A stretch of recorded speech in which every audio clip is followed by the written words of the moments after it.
ప్రార్థన చేస్తూ ఉంటే కొన్ని ఇతని హృదయానికి అనిపించినప్పుడు పత్రిక రాయాలనుకున్నాడు. ఇతని హృదయానికి ఏంటంటే, మనకు కలిగడు రక్షణను గురించి 3వ వచనంలో ఉంటుంది, మనందరి ప్రియులారా మనందరికి కలిగడు రక్షణను గురించి మీకు రాయవలనని బహు విశేషాసక్తి గలవాడనై ప్రయత్నపడుచుండగా. అంటే మనందరికీ కలుగబోయే రక్షణ, కలిగిన రక్షణ కాదు, కలుగబోయే రక్షణ. అర్థమవుతుంది మీకు చెప్పేది? కలిగిన రక్షణ కాదు, కలుగబోయే. ఇప్పుడు చాలామంది ఇప్పుడు పొందిన రక్షణను చాలే అనుకుంటారు, ఈ రక్షణ. కానీ మనము ఇంకొక రక్షణ పొందవలసినది, ఇంకొక రక్షణ పొందాల్సి ఉంటుంది. అదేంటంటే దేహ విమోచన. Praise the lord.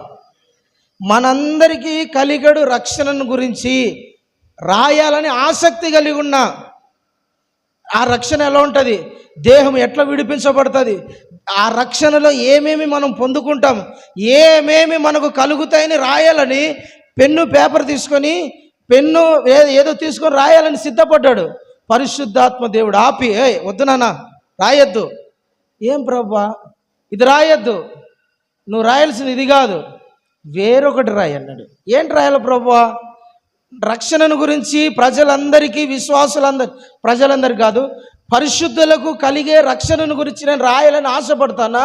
ఎందుకని నువ్వు ఆటంకపడతావు? ఎందుకని నువ్వు నన్ను ఆటంకపరుస్తున్నావు? ఎందుకని నువ్వు అడ్డుకుంటున్నావు అంటే, నేను రాపించవలసినది, సంఘమునకు హెచ్చరించాల్సింది, సంఘముకు చెప్పాల్సింది కొన్ని విషయాలు ఉన్నాయి, అవి రాయి అని పరిశుద్ధాత్మ దేవుడు యూదాను అడ్డుకొని ఈ విషయాలు రాపించినాడు. యూదా పత్రిక ఏంటంటే సంఘానికి రక్షణ గురించి రాయాలనుకున్నాడు, కానీ అదొద్దు. ఏమి రాయాలంటే పొందుకున్న రక్షణను జాగ్రత్తగా కాపాడుకో అనేది రాయన్నాడు. హల్లెలూయా. యూదా పత్రిక అంతా ఏంటంటే పొందుకున్న రక్షణ, పొందుకున్న విశ్వాసం, పొందుకున్న ఈ ఆత్మీయ జీవితంలో నిలకడగా ఉండు, స్థిరంగా ఉండు, కదలకోకుండా ఉండు.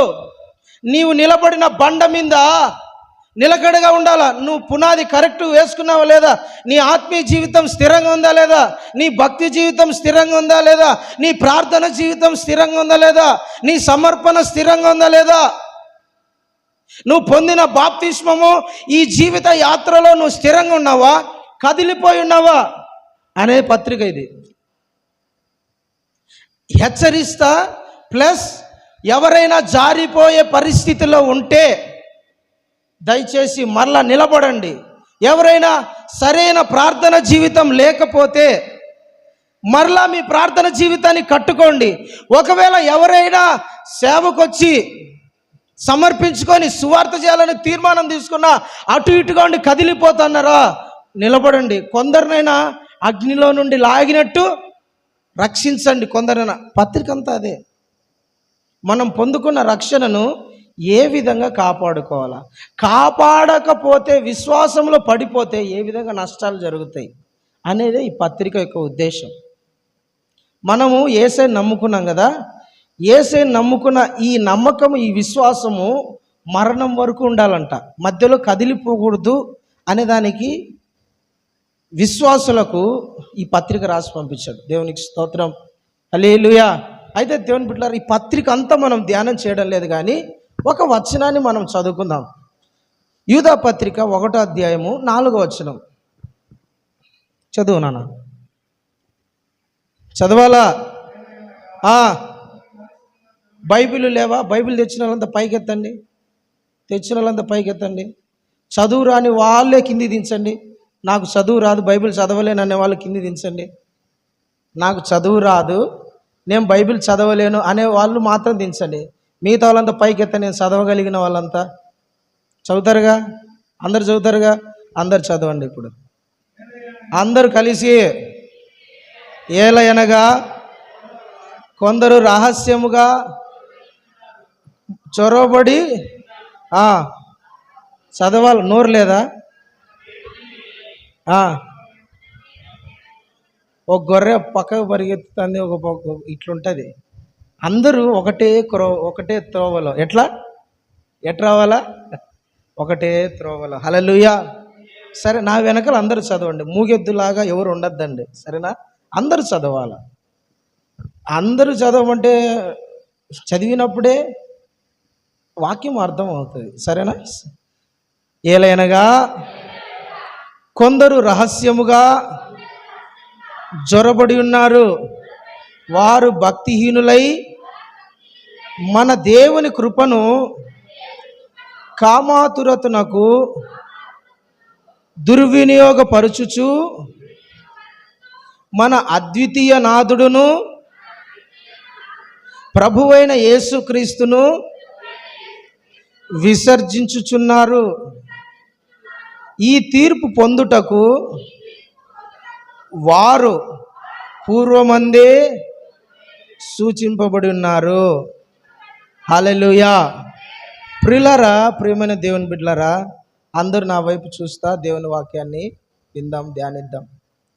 కొందరంట ఈ వారం కాకుండా అటుపోయిన వారం మనము దేవుని కృపను మనం ఎట్లా పొందుకోవాలా, దేవుని కృపను మనం పొందుకుంటే ఏం జరుగుతుంది, దేవుని కృప మన మీద ఏ విధంగా పనిచేస్తుంది అనే విషయాన్ని ఈ వారం కాక అటుపోయిన వారము మనం ధ్యానం చేసుకున్నాం. కృప ద్వారా మనకి ఏమేమి కలుగుతాయి, కృపలో నిలబడుంటే, కృపను మనం కోరుకుంటే మనం ఏ విధంగా ఉంటాం, దేవుడు ఏమై ఉన్నాడు అనే విషయాన్ని మనం అప్పుడు ధ్యానం చేసుకున్నాం. అయితే ఇక్కడ రాయబడిన మాట ఏంటంటే, మనలో కొందరు చొరబడి మన దేవుని కృపను కామాతురతనకు దుర్వినియోగపరుచుకుంటున్నారంట. హల్లెలూయా. కొందరంట దేవుని కృపను కామాతురతనకు దుర్వినియోగపరుచుకుంటారు. అంటే దేవుని కృపను సద్వినియోగపరచుకోవడంలా దుర్వినియోగపరుచుకుంటున్నారు. దేవుని కృపను మంచి కోసం వాడుకోవడంలా, దేవుని కృపను వాళ్ళు ఎదగడానికి వాడుకోవడంలా, దేవుని కృపను వాళ్ళు ఆత్మీయంగా బలపడడానికి వాడుకోవడం లేదంట. దేవుని కృపను వాళ్ళు దుర్వినియోగపరుచుకుంటున్నారంట. దేవునికి స్తోత్రం. హల్లెలూయా. దేవుని బిడ్డలారా,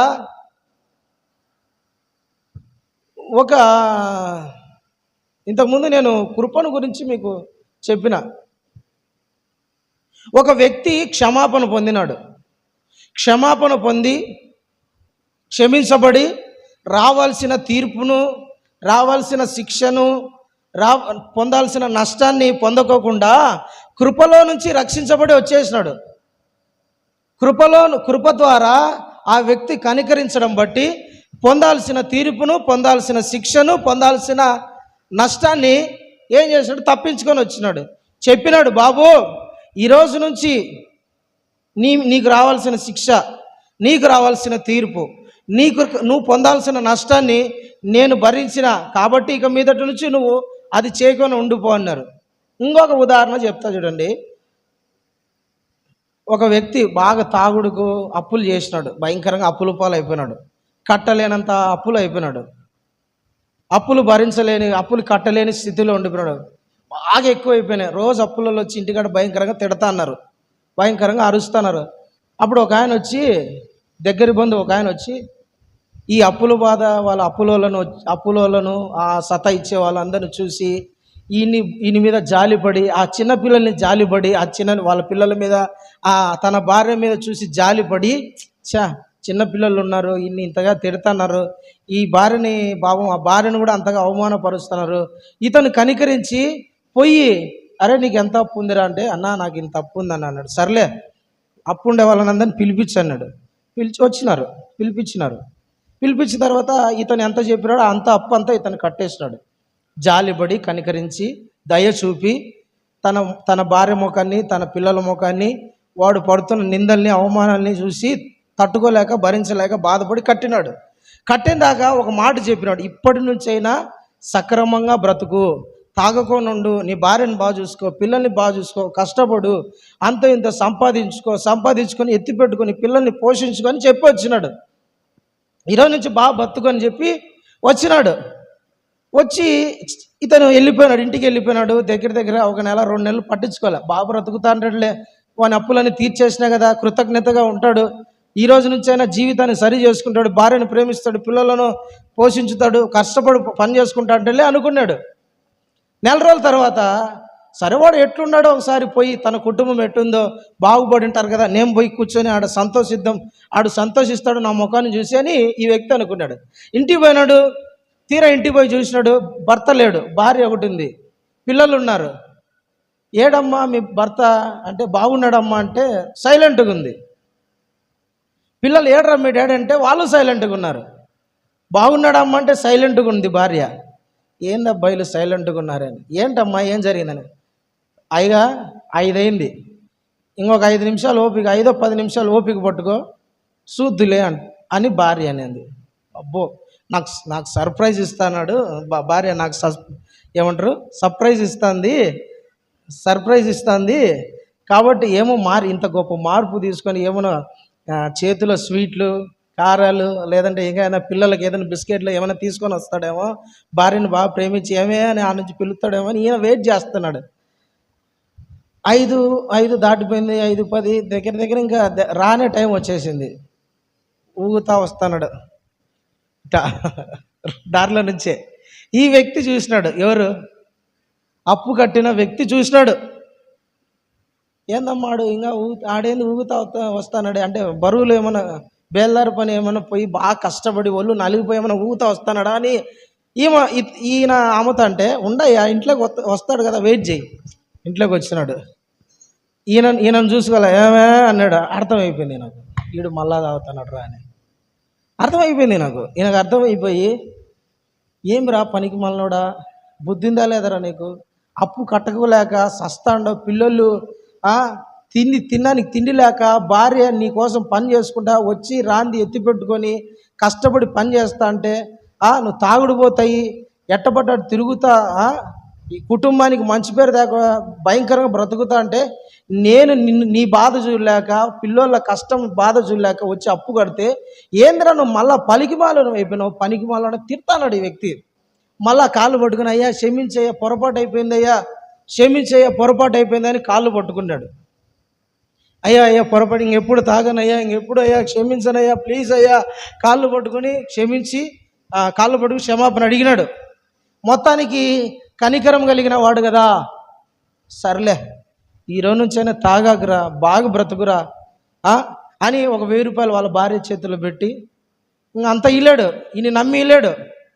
ఒక 1000 రూపాయలు చేతిలో పెట్టి బాగా బ్రతుకురా, ఈ రోజైనా సక్రమంగా ఉండరా, భార్యను బాగా చూసుకోరా, పిల్లలను బాగా చూసుకోరా అని చెప్పి వెళ్ళిపోయాడు.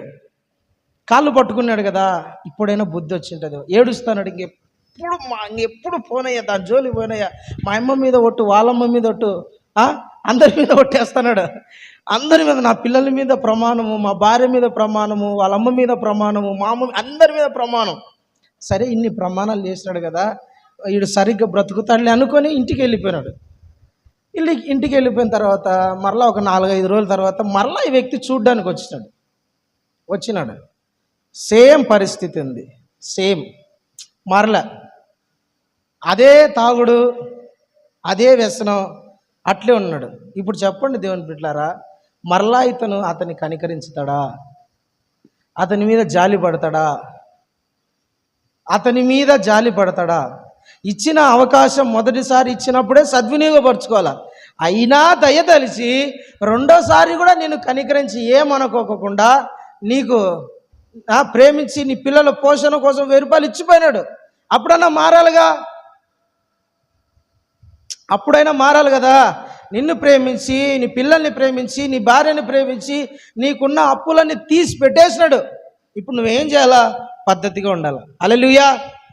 అట్లనే దేవుని బిడ్డ అదే కృపను కొందరంట దుర్వినియోగపరుచుకుంటున్నారు. దేవుని కృపను సరిగ్గా వాడుకోకుండా, దేవుని కృపను కామాతురత కంట, దేవుని బిడ్డలారా దేవుని కృపను వాడుకోవాల్సిన పద్ధతిలో వాడుకోకుండా, వాడుకోవాల్సిన క్రమంలో వాడుకోకుండా దేవుని కృపను వాళ్ళకి ఇష్టం వచ్చినట్లుగా దుర్వినియోగ పరుచుకునే కొంతమంది విశ్వాసులు ఉన్నారు. దేవునికి స్తోత్రం. హల్లెలూయా. దేవుడు ఒకవేళ తనిచ్చిన కృపను నిరార్థకం అంటే తప్పుగా ఉపయోగించుకుంటే, ఇప్పుడు ఆ వ్యక్తి వచ్చినాడు, అప్పు తీర్చినాడు, ఒకసారి చూసినాడు, రెండోసారి చూసినాడు, మూడోసారి కూడా అట్లే చేస్తున్నాడు అనుకోండి, 4-5 తన్నిపోతాడు కదా. ఎన్ని రోజులు అని చూస్తూ ఉంటాడు, దెబ్బ పడతాయి ఏదో ఒక రోజు. దేవుని బిడ్డలారా, కొంతమంది అంట దేవుని కృపను తప్పుగా ఉపయోగించుకుంటున్నారు. దేవుని కృపను అంటే సరిగ్గా ఉపయోగించుకోవడంలా. చూడండి, ఆ పత్రికలోనే ఒక మాట ఉంటుంది దేవుని బిడ్డలారా, దేవుని కృప ఎలాంటి వ్యక్తి అయినా క్షమిస్తుంది, దేవుని కృప ఎలాంటి వ్యక్తి అయినా సరి చేస్తుంది, దేవుని కృప ఎలాంటి వ్యక్తినైనా బాగు చేయగలదు, దేవుని కృప ఎలాంటి వ్యక్తినైనా గొప్ప చేయగలదు. దేవుని కృప పెంటలో ఉన్న దిబ్బలలో ఉన్న వ్యక్తిని తీసుకొచ్చి సింహాసనం మీద కూర్చోబెట్టిందండి. దేవుని కృప అలాంటిది. ఒక వ్యక్తిని దేవుడు దయతలిచి కృపతో ఆ వ్యక్తిని మరణంలోంచి జీవంలోకి తీసుకొస్తాడు. ఒక వ్యక్తిని మరణంలోంచి, ఆ పాతలు పడిపోయిన స్థితిలో నుంచి బాగు చేస్తుంది ఆయన కృప. అలాంటి కృపను మనం ఎట్లా ఉపయోగించుకోవాలా? జాగ్రత్తగా, పద్ధతిగా, క్రమంగా ఆ కృపను జాగ్రత్త పరుచుకుంటా, కాపాడుకుంటూ ఉండాలా. కాదు, దేవుడు కృప ఇచ్చినాడు, అవకాశాలు ఇస్తాడు, అయినా సరే మనం ఇష్టం వచ్చినట్టు బ్రతుకుతామంటే దేవుడు లెక్క అడుగుతాడు. ఆ కృపను మనం సరిగ్గా వాడుకోకపోతే దేవుడు దెబ్బ వేస్తాడు. హల్లెలూయా. ఒక వ్యభిచారం చేసే స్త్రీ పట్టబడింది బైబిల్లో. యోహాను సువార్త 8వ అధ్యాయంలో ఉంటుంది. వ్యభిచారపు స్త్రీ పట్టబడింది. అందరూ రాళ్లతో కొట్టి చంపడానికి సిద్ధంగా ఉన్నారు. అందరూ ఆమెను రాళ్లతో కొట్టడానికి సిద్ధంగా ఉన్నారు. యేసయ్య కూడా అక్కడికి వచ్చి నిలబడ్డాడు. వీళ్ళు అన్నారు, ఏమయ్యా, మా ధర్మశాస్త్ర గ్రంథంలో ఎవరైనా ఇట్లా పాపం చేసి దొరికిపోతే రాళ్లతో కొట్టి చంపాలని ఉంది, మరి నువ్వేం చెప్తావు అన్నాడు. అరే, మీలో ఎవరైనా పాపం చేయని వాళ్ళు ఉంటే రాయి వేయండి అన్నాడు. ఆడు మొదటి రాయి వేయచ్చు అంటానే అందరు రాయి టప కింద పడేసినారు. పిల్లలు కూడా ఎత్తుకొని వచ్చినారు అన్నట్టు, రాళ్ళు ఎత్తుకొని వచ్చేసినారు. అందరూ ఎవడురా మీలో తప్పు చేయనాడు అంటానే అందరూ పడేసినారు. చాలామంది నీతిమంతులు అన్నమాట. వీళ్ళు చేసిన తప్పులు వీళ్ళకి తెలియదు, పక్కనోడు చేసిన తప్పులే బాగుంటాయి. అర్థమైందా? వీళ్ళు చేసిన తప్పులు ఇలా గుర్తురావు. అప్పుడు ఒక ఆమె, దేవుని బిడ్డలారా, వాళ్ళ ఇంట్లో నుంచి ఒక పెద్ద మొద్దు ఎత్తుకొని వచ్చేసిందంట. మొద్దు ఎత్తుకొని వచ్చి ఇంట్లో దాచిపెట్టుకునింది. ఆ ఇంట్లో నుంచి మొద్దు తెచ్చుకుని ఆమె ఇంట్లో నుంచి ఆమె వచ్చి వీళ్ళ ఇంట్లో నుంచి ఒక చిన్న కట్టె ఉంది కదా, అది తీసుకుపోయిందంట. నువ్వు మా ఇంట్లో కట్ట తీసుకుపోయాను, అది ఇది అని తిడుతుంది. అప్పుడు పక్కింటి ఆయన వచ్చి, ఏమమ్మా, ఆమె ఇంట్లో నుంచి నువ్వు మొద్దు తీసుకుపోయినప్పుడు తెలియదా? నీ ఇంట్లో నుంచి వచ్చి ఒక చిన్న కట్టెపుల్ల తీసుకొని పోతే నీకు అంత బాధ వేస్తుంది, ఆమె నీ గురించి బాధపడిందా అని. కొంతమంది అంతే, వీళ్ళు చేసిన పొరపాట్లు గుర్తురావు, అవతలు ఇంత చేయని కదా. హల్లెలూయా. ఈమెను రాయడానికి వచ్చారు. అందరు అన్నాడు, యేసయ్య అన్నాడు, ఎవడరా మీలో ఎవడన్నా తప్పు చేయనాడు? ఏమమ్మా, ఎవరైనా మీలో తప్పు చేయని వాళ్ళు ఎవరైనా ఉండారా? ఉంటే రాయిపోయండి. ఎవరు లేరు, అందరు రాళ్ళు కింద పడేస్తారు. యేసయ్య వచ్చినాడు, అమ్మా నేను కూడా వేయను అని ఒక మాట అన్నాడు. ఇక మీదట పాపం చేయొద్దు, వెళ్ళిపో అన్నాడు. అంతే. ఆమె ఏం చేయాలి తెలిసిన? దేవుడు క్షమించినాడు, మరణం నుండి విడిపించినాడు, సావు బతుకుల మధ్య నుండి విడిపించినాడు, శిక్ష నుంచి విడిపించినాడు, కృప ఇచ్చాడు. బ్రతుకుపో, బాగుపడు, సరి చేసుకొని జీవితాన్ని. ఈ దినం నుంచి అయినా క్రమంగా బ్రతుకు. నేను 1 నిమిషం రావడం లేట్ అంటే వీళ్ళు రాళ్ళతో కొట్టి చంపేసేవాళ్ళు. లేదు, వాళ్ళు కొట్టకపోయినా నేనైనా శిక్షించగలిగిన అధికారం నాకుంది. అయినా నిన్ను ప్రేమించి, నిన్ను కనికరించి, నీ మీద కృప చూపుతానా, ఇంకెప్పుడు పాపం చేయొద్దని వెళ్ళిపోమన్నాడు. ఈమె మరలా రాయబడలేదు కానీ బైబిల్లో, ఒకవేళ తన జీవితాన్ని సరి చేసుకొని బాగుపడింటే, దేవుని బిడ్డలారా, దేవునికి స్తోత్రం, బాగుపడలేదనుకోండి, కృపను నిరార్థకం చేసుకునిందని అర్థం. అట్లనే బైబిల్లో చాలామంది కృపను తప్పుగా ఉపయోగించుకున్నారు, దుర్వినియోగపరుచుకున్నారు. ఉదాహరణ చూడండి, 6వ వచనం చదువు, యూదా పత్రిక 6వ వచనం. మరియు తమ ప్రధానత్వమును నిలుపుకొనక తమ నివాస స్థలమును విడిచిన దేవదూతలను మహా అగాధము వరకు తీర్పు తీర్చుటకు కట్టిగా చీకటిలో నిత్య పాశములో ఆయన బంధించి భద్రము చేసెను. దేవుని బిడ్డలారా, ప్రధానులు ఎవరంట? ప్రధానులు, దేవదూతలు. వీళ్ళంట తప్పు చేసినప్పుడు దేవుడు వాళ్ళని వదిలిపెట్టలా. దేవుని సన్నిధిలో నిత్యము దేవదూతలుగా ప్రధానులుగా ఉండే వాళ్ళను దేవుడు వాళ్ళు పొరపాటు చేస్తేనే వాళ్ళని వదిలిపెట్టాల. దేవుడు కృపను వాళ్ళు దుర్వినియోగపరుచుకున్నారు, కామాతురతకు అప్పగించుకున్నారంట. సరిగ్గా ఉపయోగించుకోవాలా, సరిగ్గా వాళ్ళు యూజ్ చేసుకోవాలా. దేవుని కృపను వాళ్ళు, కృప ఉండి కూడా ఆ కృపను తప్పుగా ఉపయోగించుకున్నారు. ప్రధానత్వమును నిలుపుకొనక దేవదూతలు తమ నివాస స్థలం నుంచి పడిపోయి ఉంటే దేవుడు వాళ్ళని వదిలిపెట్టలే. ఈ ప్రధానులు ఎవరు, అధికారులు ఎవరంటే దేవదూతలు అంటే ప్రభు సన్నిధిలో ఉండే దేవదూతలే. 2 పేతురు పత్రిక 2వ అధ్యాయం 4వ వచనాన్ని ఒకసారి చదవండి.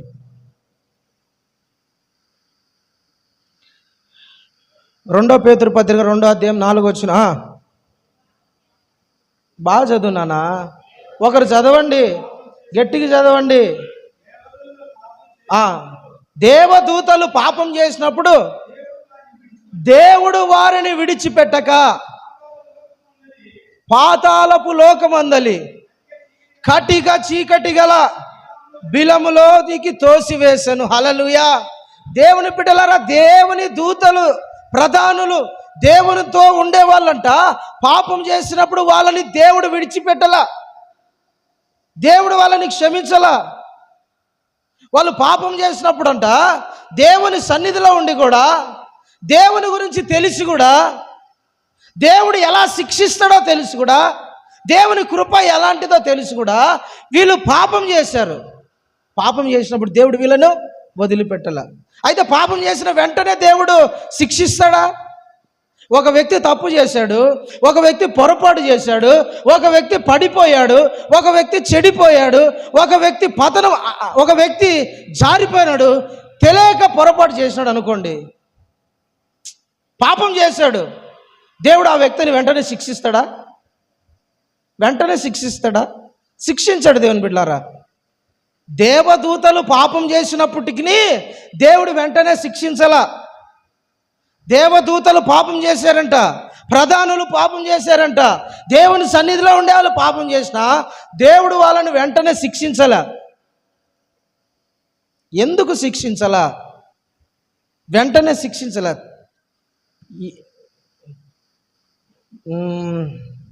యెహెజ్కేలు గ్రంథము 28వ అధ్యాయం, యెహెజ్కేలు గ్రంథము 28వ అధ్యాయము 15 నుంచి 17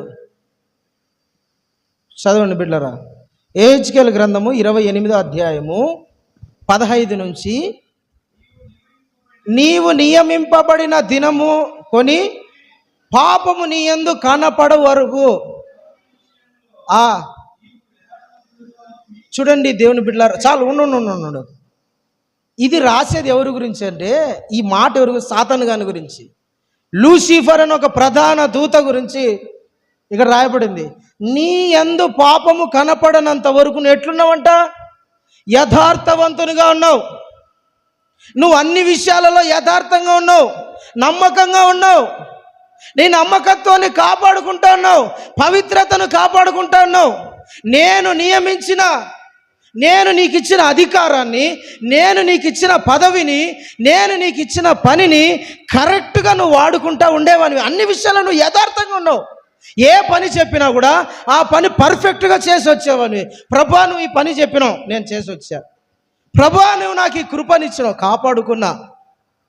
ప్రభా, నువ్వు నాకు ఈ అధికారం ఇచ్చావు, నేను కాపాడుకున్నా. ప్రభా, అన్ని విషయాలలో పాపము కనపడనంత వరకు నువ్వు యథార్థంగా ఉన్నావు. అయితే నీకు కలిగిన విస్తారమైన వర్తకముల చేత లోపల అన్యాయము పెంచుకొని పాపము చేయుచు వచ్చితివి కనుక దేవుని పర్వతము మీద ఉండకోకుండా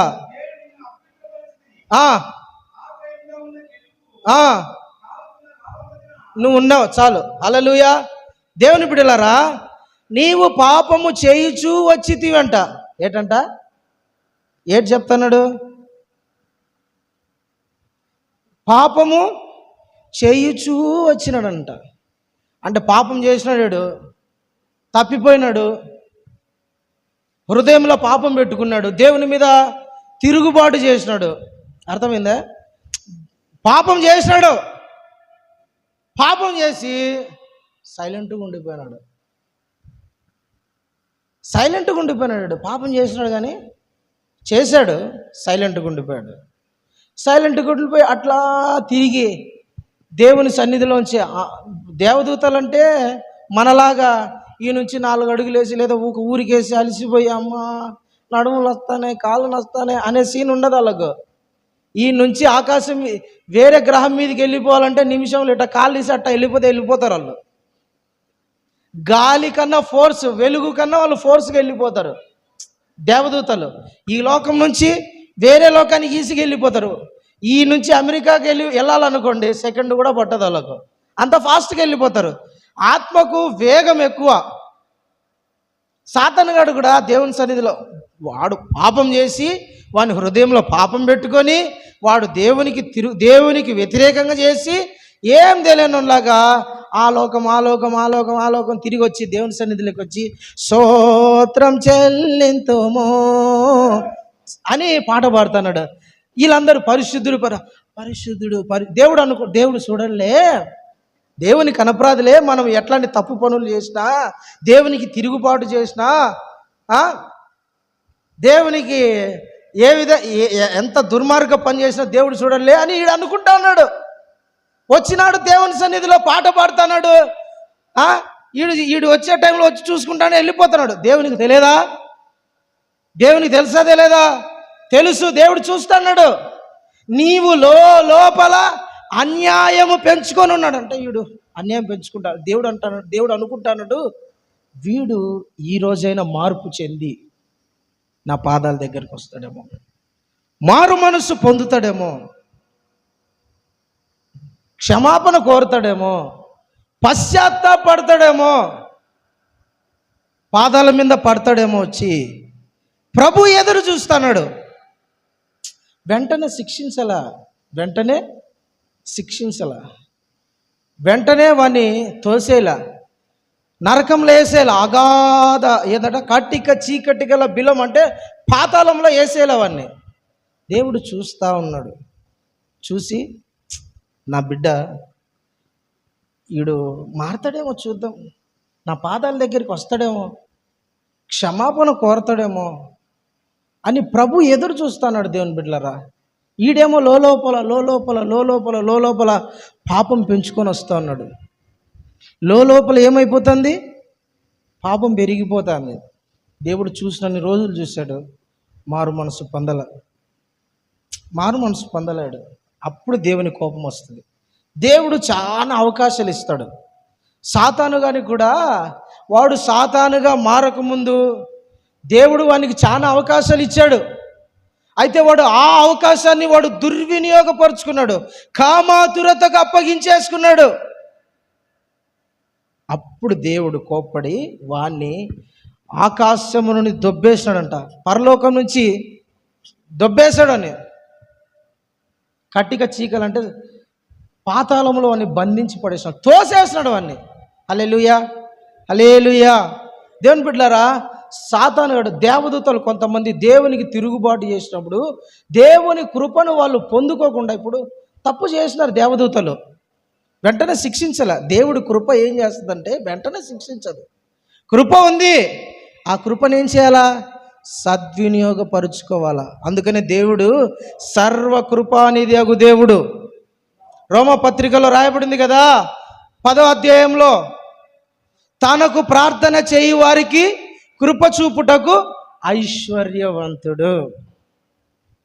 దయతో నీ కృపతో నన్ను జ్ఞాపకం చేసుకో ప్రభువా అంటే కృపతో జ్ఞాపకం చేసుకోండి. సాతానుగాడు కానీ అప్పుడు తన పాపము తాను తెలుసుకొని, అయ్యా పొరపాటు చేశానయ్యా, క్షమించయ్యా, ఇంకెప్పుడు చెయ్యనయ్యా, పొరపాటు అయిపోయింది ప్రభువా అని ప్రభు పాదాల మీద పడింటే కృపతో అని క్షమించేవాడు. ఎప్పుడైతే కృపను దుర్వినియోగపరుచుకున్నాడో దేవుడు అని తోసేశాడు. అప్పుడు వాడు సాతాను అయిపోయినాడు. సాతాను కాకముందు వాడు మంచి కేరుబు, మంచి వ్యక్తి, బాగున్నాడు. దేవుడు అని తోసేసినాక వాడు సాతాను అయిపోయినాడు. హల్లెలూయా, హల్లెలూయా. దేవుని బిడ్డలారా, దేవుని సన్నిధిలో ఉండే దేవదూతలు పాపం చేస్తేనే వదిలిపెట్టని దేవుడు మనల్ని వదిలిపెడతాడంటారా? దేవుని కృపను దుర్వినియోగపరుచుకున్న దేవదూతలను, సాతానులను, అధికారులనే వదిలిపెట్టని దేవుడు మనల్ని వదిలిపెడతాడా? వదిలిపెడతారంటారా? హల్లెలూయా. యెజబేలు కూడా దేవుడు ఒక అవకాశం, మారు మనసు పొందుటకు దేని దానికి అవకాశం ఇచ్చి తిని, కానీ అది మార్పు పొందల. యెజబేలు స్త్రీ ఎలాంటిది తెలుసు కదా, బైబిల్లో రాయబడిన యెజబేలు యూదులను అందరినీ, ఇజ్రాయెల్ ప్రజలందరినీ విగ్రహారాధన తిప్పుతుంది, భయంకరమైన పాపం చేస్తుంది. అలాంటి యెజబేలుకే మారు మనసు పొందుటకు నేను అవకాశం ఇచ్చి తిని, కానీ అది మారు మనసు పొందలేదంట. ప్రకటన గ్రంథం 2వ అధ్యాయంలో ఉంటుంది ఆ మాట. 21వ వచనం చదువు. ప్రకటన గ్రంథము 2వ అధ్యాయము 21వ వచనం చదవాలి ఫాస్ట్గా, వేగం చూడండి. ఇదిగో నేను దానిని చదువు.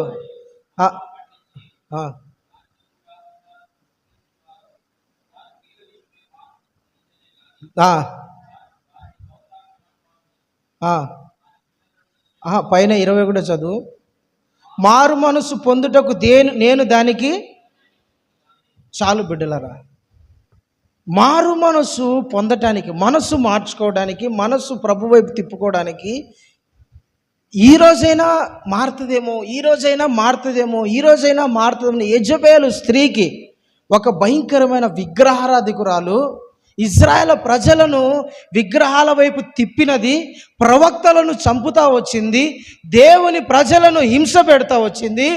ఇజ్రాయేలును నాశనం కావటానికి యెజబేలు స్త్రీ కారణం. అలాంటి యెజబేలు కూడా దేవుడు మారు మనసు పొందడానికి అవకాశం ఇచ్చాడు. మారుతుంది. ఈరోజన్నా మార్పు చెందుతుంది, ఈరోజన్నా పశ్చాత్తాపడుతుంది, ఈరోజన్నా తిరుగుతుందని మారు మనసు పొందడానికి అవకాశం ఇచ్చింది. కృప ఏం చేస్తుందంటే, దేవుని బిడ్డలారా, దేవుని కృప మారు మనసు పొందడానికి అవకాశం ఇస్తుంది. అయితే ఈ కృపను మనము సద్వినియోగపరచుకోవాలా, ఈ కృపను మనము ఉపయోగించుకోవాలా. ఈ కృపను మనము ప్రభు పాదాలు పట్టుకుంటే, ప్రభువా పొరపాటు అయిపోయింది, ఎంత భయంకరమైన దుర్మార్గపు వ్యక్తి అయినా సరే ప్రభు పాదాల దగ్గరికి వచ్చి ప్రభు పాదాలు పట్టుకుంటే కృప కాపాడుతుంది. హల్లెలూయా. కృప కాపాడుతుంది, అంతే. ఇంకా దిగొచ్చేస్తుందండి కనికరం వాళ్ళ మీదికి, దిగొచ్చేస్తుంది. గొప్పగా బహుబలమైన అభిషేకముతో వాడబడుతున్న వ్యక్తి కంటే, ఒక పశ్చాత్తాపడి కన్నీళ్లు గార్చి ప్రభు సన్నిధిలో, ప్రభువా నీ పాదాలు పట్టుకుంటాను, నన్ను కనికరించి క్షమించంటేనే ఇతని మీద ఉన్న మనసు ప్రభు ఇతని మీదకి తిప్పేస్తాడు. రారా బిడ్డ, ప్రభు కోగిలించుకుంటాడు, ప్రేమిస్తాడు, జాలి చూపుతాడు, హెచ్చిస్తాడు ఉన్న ఫలంగా. దేవుని కృప అలాంటిది.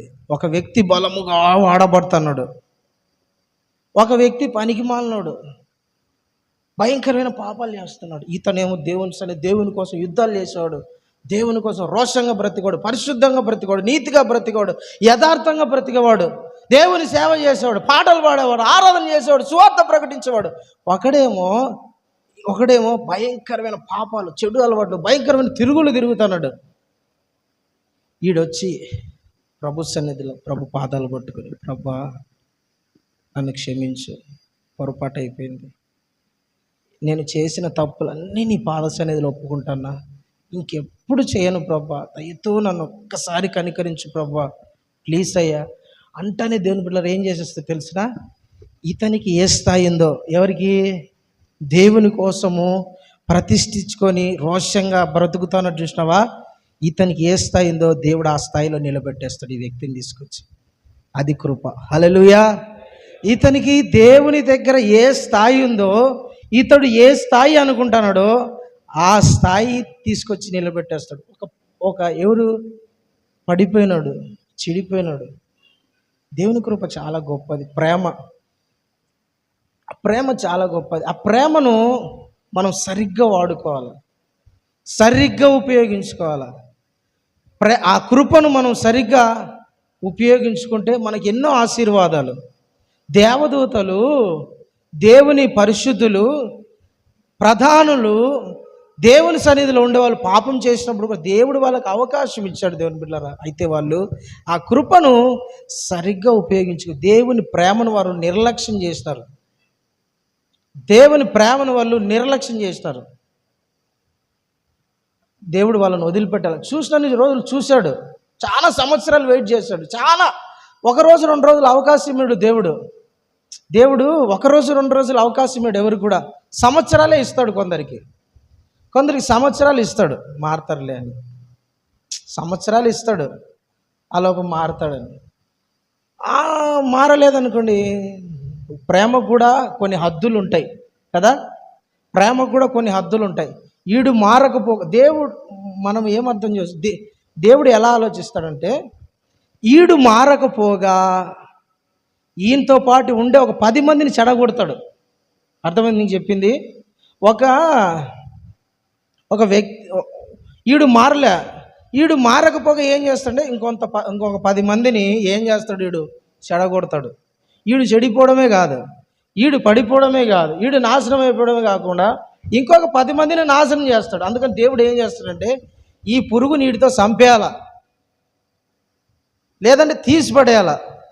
పండు చెడిపోయింది, బుట్టలో పండ్లల్లో ఉంటే పోతాయి. ఇంకా చెడిపోయినంత వరకు ఓకే, అది మెల్లగా పుచ్చు పట్టేసింది, చెడిపోవడం స్టార్ట్ అయింది. దాంతోపాటు ఉండే గంపలు ఉండే పండ్లను అన్నిటినీ నాశనం చేసి పడేస్తుంది. ఒక పండు మాగిందంటే చాలు కదా, మిగతా పండులు అన్నిటినీ పెరుగులో, పాలల్లో తీసుకొచ్చి 1 కేజీ పెరుగు వేయాల్సిన అవసరం లేదు. ఎంత తోడెంత వేస్తారు, 1 స్పూనో 1/2 స్పూనో వేసి దాంట్లో పాలల్లో వేసేస్తారు. వేసిన కొన్ని గంటలకు అది ఏమైపోతుందంటే పులుపు అయిపోయి పెరుగు అయిపోతుంది. పెరుగు పురుగు లాంటిది, బ్యాక్టీరియా అంటారు. బ్యాక్టీరియా ఏం చేస్తుందంటే ఈ పెరుగు, ఈ పాలను, స్వచ్ఛమైన ఉండే పాలను కూడా ఏం చేస్తుంది, పగలగొట్టి పెరుగు చేసి పడేస్తుంది. హల్లెలూయా. అట్లా దేవుడు కూడా అట్లా ఆలోచిస్తాడు. వీడికి మార్పు ఇచ్చినాడు, కొన్ని సంవత్సరాలు మారుతాడని అవకాశం చూస్తాడు. మారలా, సింపుల్గా ఏం చేస్తాడంటే ఈడొద్దు ఈయన క్షమించడం కాదు కానీ తీసి పడేస్తాడు. హల్లెలూయా. దేవదూతలు కూడా దేవుని సన్నిధిలో పాపం చేసినట్టు వాళ్ళు బయట తిరుగుతారు. ఏం పని వాళ్ళను?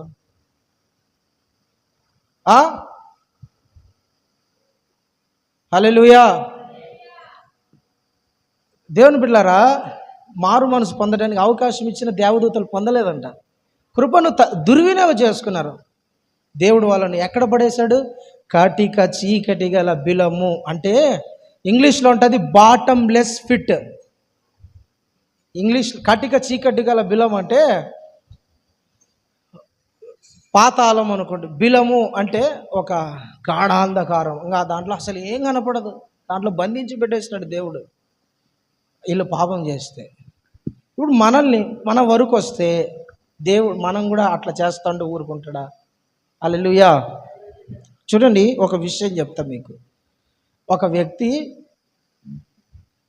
ఎవరైనా సరే, ఆడవాళ్ళు కానీ పురుషులు కానీ ఎవరైనా, మగవాళ్ళు కానీ ఎవరైనా కానీ, వాళ్ళు పాపంలో జీవిస్తున్నారు, అలవాట్లలో ఉన్నారు.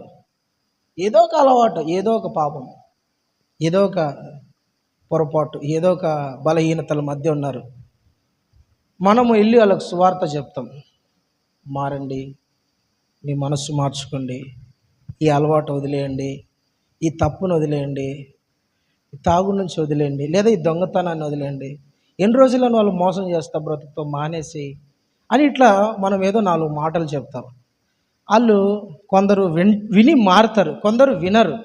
వాళ్ళు ఏం కాదులే, ఏమవుతుంది, ఏం కాదులే అనుకుంటా అంటారు. కొందరు ఏమనుకుంటారంటే దేవుని బిడ్డలారా, మనం ఎప్పుడైనా సువార్త చెప్పినామనుకో, ఏమరా ఇంకైనా మారొచ్చు కదరా, ఏమమ్మా మారొచ్చు కదా అంటే, జనవరి 1కి మారుదాం, టైం ఉంది కదా ఇంకా టైం వచ్చినా చూద్దాంలే అని అనుకుంటా. కొంతమంది మార్పుని వాయిదా, ఏరా తాగుడు మానేయచ్చు కదా అంటే, నా వయసు ఎంతన్నా 20, ఇంకో 4 ఏళ్ళు తాగి మానేస్తా. ఏరా తప్పుడు మానేయచ్చు కదరా, మానేయచ్చు కదమ్మా ఈ అలవాటు, ఈ చెరు తిరుగులు ఏంటంటే, లేదు ఇంకో వాళ్ళు ఏమనుకుంటారంటే మనసులో ఏమో మారాలని ఉంటుంది, మనసులో ఏమో మార్పు మారాలని ఉంటుంది, కానీ మార్పు చెందరు ఆ అలవాట్ల వల్ల. దానివల్ల దేవుని బిడ్డలారా కొన్ని సంవత్సరాలు పోతూ ఉంటుంది, జరుగుతూ ఉంటుంది. అవకాశం, వాళ్ళకు దేవుడిచ్చిన అవకాశాన్ని వాళ్ళు వాడుకోకుండా సమయాన్ని, కాలాన్ని పోగొట్టుకుంటూ వస్తారు.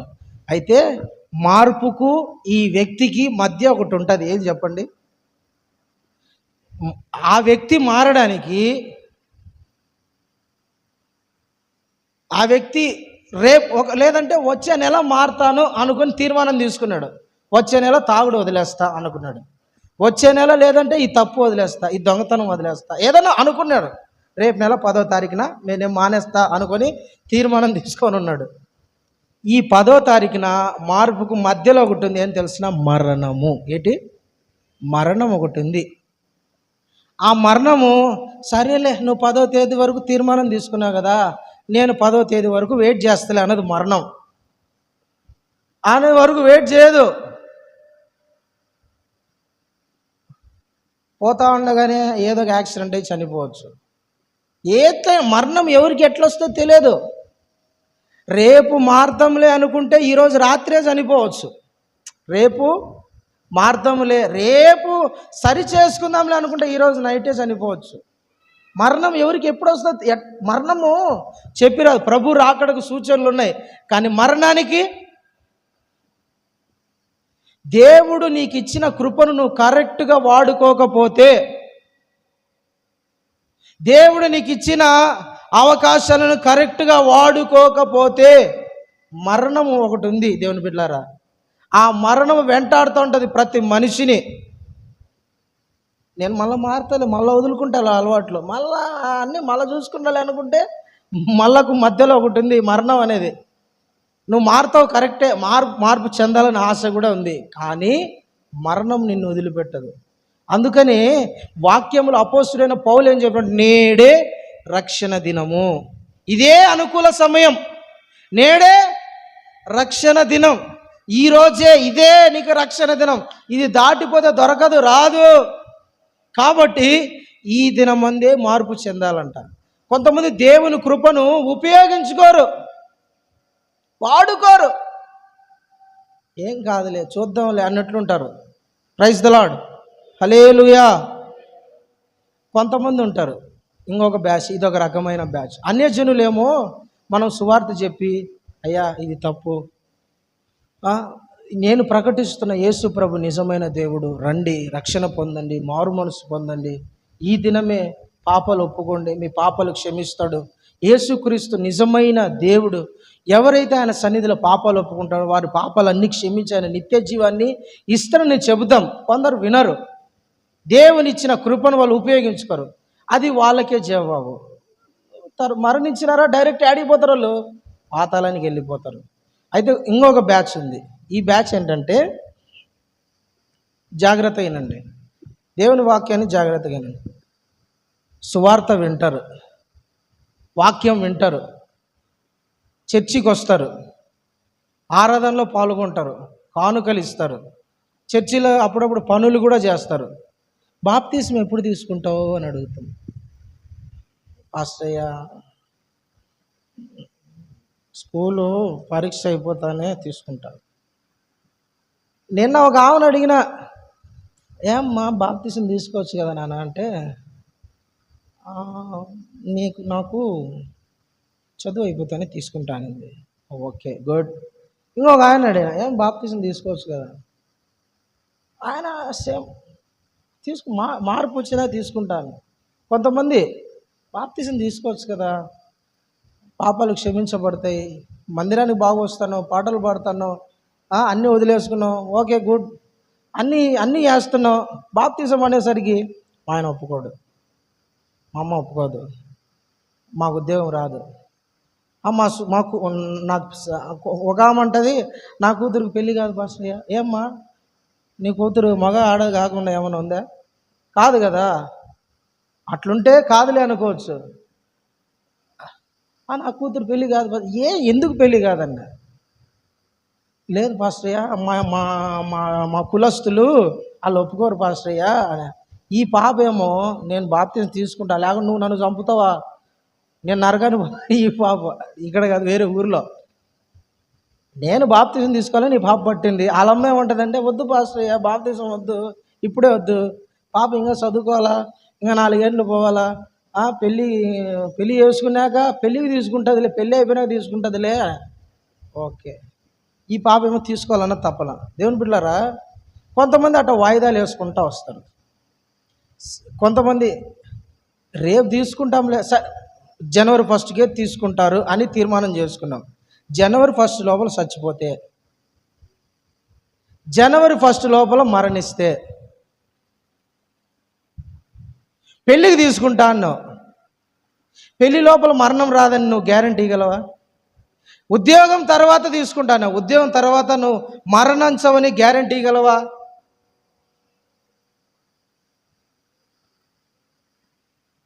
ఇంకా నువ్వు ఏదైనా అనుకో, నాకు ఉద్యోగం రాని, చదువు రాని, 10వ తరగతి పాస్ కానీ ఏమైనా అనుకో, దానికి మధ్యలో మరణం వస్తే నీ పరిస్థితి ఏంటి? నీకు ఇచ్చిన కృపను నువ్వు సరిగ్గా వాడుకోకుండా, దేవుడు హెచ్చరించినప్పుడు, దేవుడు నీతో మాట్లాడినప్పుడు, దేవుడు నీకు అవకాశం ఇచ్చినప్పుడు దాన్ని నువ్వు సద్వినియోగపరచుకోకుండా దుర్వినియోగపరుచుకుంటే కృపను పోగొట్టుకున్నట్లే, నువ్వు దుర్వినియోగపరుచుకున్నట్లే. నీ యందు దేవుడు ఉంచిన కృపను నువ్వు పోగొట్టుకున్నట్లే. కృపను పోగొట్టుకుంటే దేవుని బిడ్డలారా, డైరెక్ట్ సరాసరి పాతాళంకే గతి. బాప్తిజం తీసుకొని వాయిదా వేస్తున్నారు చాలామంది. మందిరానికి ఏమో నెలల నుంచి వస్తారు, బాప్తిజం తీసుకోండి అంటే, అన్నా వద్దులే. ఏం బాప్తిజం తీసుకుంటే ఏమవుతుందంటే, అంత కఠినంగా ఉండలేనని అంటాడు. నువ్వు కాదురా బాబు, దేవుడు పెడతాడు నిన్ను కఠినంగా. 10వ తరగతి కఠినమైంది నీకు తెలుసు, అయినా నువ్వు చదువుతావు కదా. 10వ తరగతి కఠినమైన పరీక్షలని నీకు తెలుసు, అయినా కఠినమైనదని తెలిసినా చదువుతావే. కఠినమైనదని తెలిసినా కూడా, 10వ తరగతి పరీక్ష కఠినమైనదని తెలిసినా నేను చదువుతా, పాస్ అవుతా, నెంబర్ 1లో వస్తా అని కష్టపడి రాత్రింపగళ్ళు చదువుతావు కదా. మరి బాప్తిస్మము తీసుకున్న తర్వాత ప్రభు కోసం ఎందుకని రోషంగా బ్రతకలేవు? పాపం చేయకుండా ఉండలేవా? దేవుడు నిన్ను కాపాడుతాడు. అప్పగించుకో ప్రభుకు. ప్రభు నేను నిన్ను అప్పగించుకుంటాను. ఒక టీచరుకు ఒక విద్యార్థి ఏ విధంగా అప్పగించుకొని, అయ్యా నాకు చదువు నేర్పి, నాకు నేర్పించన్నట్టుగా పరిశుద్ధాత్మ దేవునికి నువ్వు అప్పగించుకుంటే తీర్చిదిద్ది నిలబెట్టే బాధ్యత ఆయనది. నువ్వు అప్పగించుకోవాలి ఆయనకు. అయ్యా నాకు రావడం లేదయ్యా, నేను సరిగ్గా నిలబడలేకున్నానయ్యా, పరిశుద్ధత కాపాడలేకపోతున్నానయ్యా, అయ్యా మోహపు చూపులో పడిపోతానయ్యా, దరిద్రపు అలవాటు నన్ను ఆకర్షిస్తానయ్యా, ఏం చేయాలి ప్రభువా? నువ్వు ఆయనకు అప్పగించుకుంటే బిడ్డ కూర్చోబెట్టుకొని నిన్ను దంచుతాడు, లేదంటే ఏదైనా నిన్ను సరి చేస్తాడు అంతే. రాత్రి అంతా మెలుగు పెడతాడో ఏం చేస్తాడో తెలియదు ఆయన. ప్రార్థనలు కూర్చో ఏ రకంగా నేను సరి చేస్తాడు. ట్యూషన్ టీచర్కు మనోడు ఎవరో ఒక ఆయనకి చదువు రాలేదని ఇంటికాడ పెట్టుకోకుండా ట్యూషన్ టీచర్కి అప్పగించినప్పుడు టీచర్ ఏం చేస్తాడు? తోముతాడు. ఈయనకి చదువు వచ్చేంత వరకు చేపను తోమినట్టు తోముతాడు కదా. కఠినమైనా సరే రాత్రి 8, ఈడు పొద్దున 9కి పోయి స్కూల్లో ఎన్ని వరకు ఉండాలా? 5 వరకు ఉండాలా. 5కు మళ్ళీ 5 నుంచి అటు నుంచి అటే స్కూల్కి వెళ్ళిపోతాడు, ట్యూషన్కి వెళ్ళిపోతాడు. ఈడా చదువు ఆడ చదువు ఎందుకురా అంటే చదువుకోవాలా. మరి అంత కఠినత్వాన్ని నువ్వు భరించి తట్టుకొని నిలబడుకొని ఎట్టో కూడా చదువు పాస్ కావాలని అనుకుంటాను కదా. మరి దేవుని విషయంలో ఎందుకు నువ్వు నిర్లక్ష్యం చేస్తున్నావు? చదువు పోయిందనుకో, ఇంకొక జాబ్ చేసుకోవచ్చు. చదువు పోయింది, ఉద్యోగం రాలా, హ్యాపీగా ఇంకొక ఉద్యోగం చేసుకోవచ్చు. కానీ నీ మార్పు చెందకోకుండా, బాప్తిస్మం పొందకోకుండా నువ్వు చనిపోతే, మరణిస్తే పాతాళానికి వెళ్ళిపోతావు. నీ ఆత్మ చాలా విలువైంది బిడ్డ, దాన్ని కాపాడుకోవాలి. దేవుడిచ్చిన కృపను నిర్లక్ష్యం చేయకూడదు. దేవుడు నీ మీద చూపిస్తున్న కనికరాన్ని నిర్లక్ష్యం చేయకూడదు. అవకాశం ఉండగానే సద్వినియోగపరచుకోవాలి. దేవునికి స్తోత్రం, హల్లెలూయా. ఇది 2వ బ్యాచ్. 3వ బ్యాచ్ చెప్తా. దేవుని కృపను సద్వినియోగపరుచుకోనని బ్యాచ్ కొంతమంది ఉంటారు, సద్వినియోగపరుచుకునే బ్యాచ్ కొంతమంది ఉంటారు. బాప్తిసం తీసుకున్నా, మందిరానికి వస్తున్నా, వాక్యం చదువుతున్నా, ప్రార్థనలు ఉంటున్నా, కొంతమంది దేవుని కార్యాలకు వ్యతిరేకంగా బ్రతికే వాళ్ళు ఉంటారు. దేవుడిచ్చిన కృపను దుర్వినియోగపరుచుకునే వాళ్ళు ఉంటారు. కొంతమంది బాప్తిసం తీసుకుంటారు, మందిరానికి వస్తారు, చర్చికి వస్తారు, పాటలు పాడతారు, ప్రార్థన చేస్తారు, దశంభాగాలు, కానుకలు అన్నీ ఓకే. కానీ సినిమాలు లేకుండా ఉండలేం పాస్టరయ్య. ఏం లేకుండా సినిమాలు చూడకుండా ఉండలేం పాస్టరయ్య. సినిమాలు లేకుండా నేను బతకలేను తెలుసా, చచ్చిపోతా నేను. అయినను ఏంటి, సినిమాలు లేకుండా బతకలేను అంతే. సీరియల్ లేకుండా బతకలేను. అవి నేను చూడాల్సిందే. నాకు నేత్రానందం అనేది ఒకటి ఉంటుంది కదా, అది అనుభవించాలా. హృదయానందం అనేది ఒకటి ఉంటుంది, అది నేను అనుభవించకుండా నేను ఉండలేను పాస్టర్య్య. ఒకరిని అడిగినా, ఏరా నువ్వు సినిమా బాప్తిజం తీసుకున్న సినిమాలు ఎందుకురా చూస్తున్నావు అంటే, అప్పుడప్పుడు అన్న ఎంటర్టైన్మెంట్ కోసం అని అన్నాడు. ఓకేరా, ఎంటర్టైన్మెంట్ చూస్తాను, ఓకే మంచిదే, గుడ్. సినిమాలలో అప్పుడప్పుడు ఐటమ్ సాంగ్లు వస్తాయి, అప్పుడు వచ్చినప్పుడు నువ్వు శోధించబడలేదా? ఆడోళ్ళు సగం సగం బట్టలు వేసుకొని చూసినప్పుడు నువ్వు శోధించబడవా అన్న. మళ్ళీ శోధించబడితే ఏమవుతావురా అన్న. చూసిన ప్రతి ఆడోళ్ళని అట్టనే చూస్తావు. పురుషులైతే, ఆడోళ్ళు అయితే ఇంకా మీరు ఊహించుకొని అట్టే ఉంటాయి. ఇంక అన్నీ ప్రతిదీ ఆన్లాగా బట్టలు వేసుకోవాలా, ఆన్లాగా నేను ఫైటింగ్ చేయాలా, ఆమెలాగా నేను బాగా లిప్టిక్లు వేసుకోవాలా, ఆడోళ్ళు అయితే బాగా లిప్టిక్ వేసుకోవాలి, అట్లా డ్రెస్సులు వేసుకోవాలా, తెలిసిన నో డాట్ అన్నీ అట్లా అయిపోతాయి. మనసు అంతా చెడిపోతుంది. వీళ్ళు బాప్తిజం తీసుకునే కొంతమంది సినిమాలు ఓకే. కొందరు బాప్తిజం తీసుకుంటారు, రక్షణలో ఉంటారు, కానీ దేవుని ఆజ్ఞలకు వ్యతిరేకంగా బ్రతుకుతారు. ఇప్పుడు దేవుడు ఏమన్నాడు, నిన్ను వలే నీ పొరుగు అని ప్రేమించి ఇతరులను క్షమించు. ఒక ఆమె క్షమించనంటే క్షమించను. ఏందమ్మా అంత మాట అన్నావు? అవసరమైతే నా ప్రాణం పోనీ క్షమించను. సైతానా, నీ ప్రాణం పోయినా నువ్వు నరకానికి పోతావు. నీ ప్రాణం దేవుడు ఇచ్చిన కృపనే నువ్వు కాపాడుకోవాలని, మారాలని కదా. పాస్టరయ్య ఆమె ముఖం నేను చూడను పాస్టరయ్య, ఆమె ముఖం చూడొద్దులే, నరక సాతాను గడు ఎదురు కూర్చొని సాతాను నువ్వు వాని ముఖం నువ్వు, నీ ముఖం వాడు చూసుకుంటా ఉండండి సజ్జనాగా అని చెప్పిన. నేను రాను పాస్టరయ్య, వస్తే రాను, నేను ఆ వ్యక్తి వస్తే రాను, ఆ కుటుంబం వస్తే రాను పాస్టరయ్య. అబ్బో హల్లెలూయా. కొంతమంది బాప్తిజం తీసుకున్నా కూడా దేవుని కృపను కామాతురతకు దుర్వినియోగపరుచుకునే వాళ్ళు ఉన్నారు. దేవుడు ఇచ్చిన కృపను నువ్వు వాడుకోవాలా, క్షమించే మనసు రావాలా, ప్రేమించే మనసు రావాలా. హల్లెలూయా, ప్రైజ్ ద లార్డ్. దేవుని బిడ్డలారా, బాప్తిజం తీసుకున్న ఇప్పుడు యూదా పత్రికలో రాయబడింది అదే కదా. కొందరు రహస్యంగా జొరబడ్డారంట. ఒక ఆమె బాగా ప్రార్థన చేస్తుంది,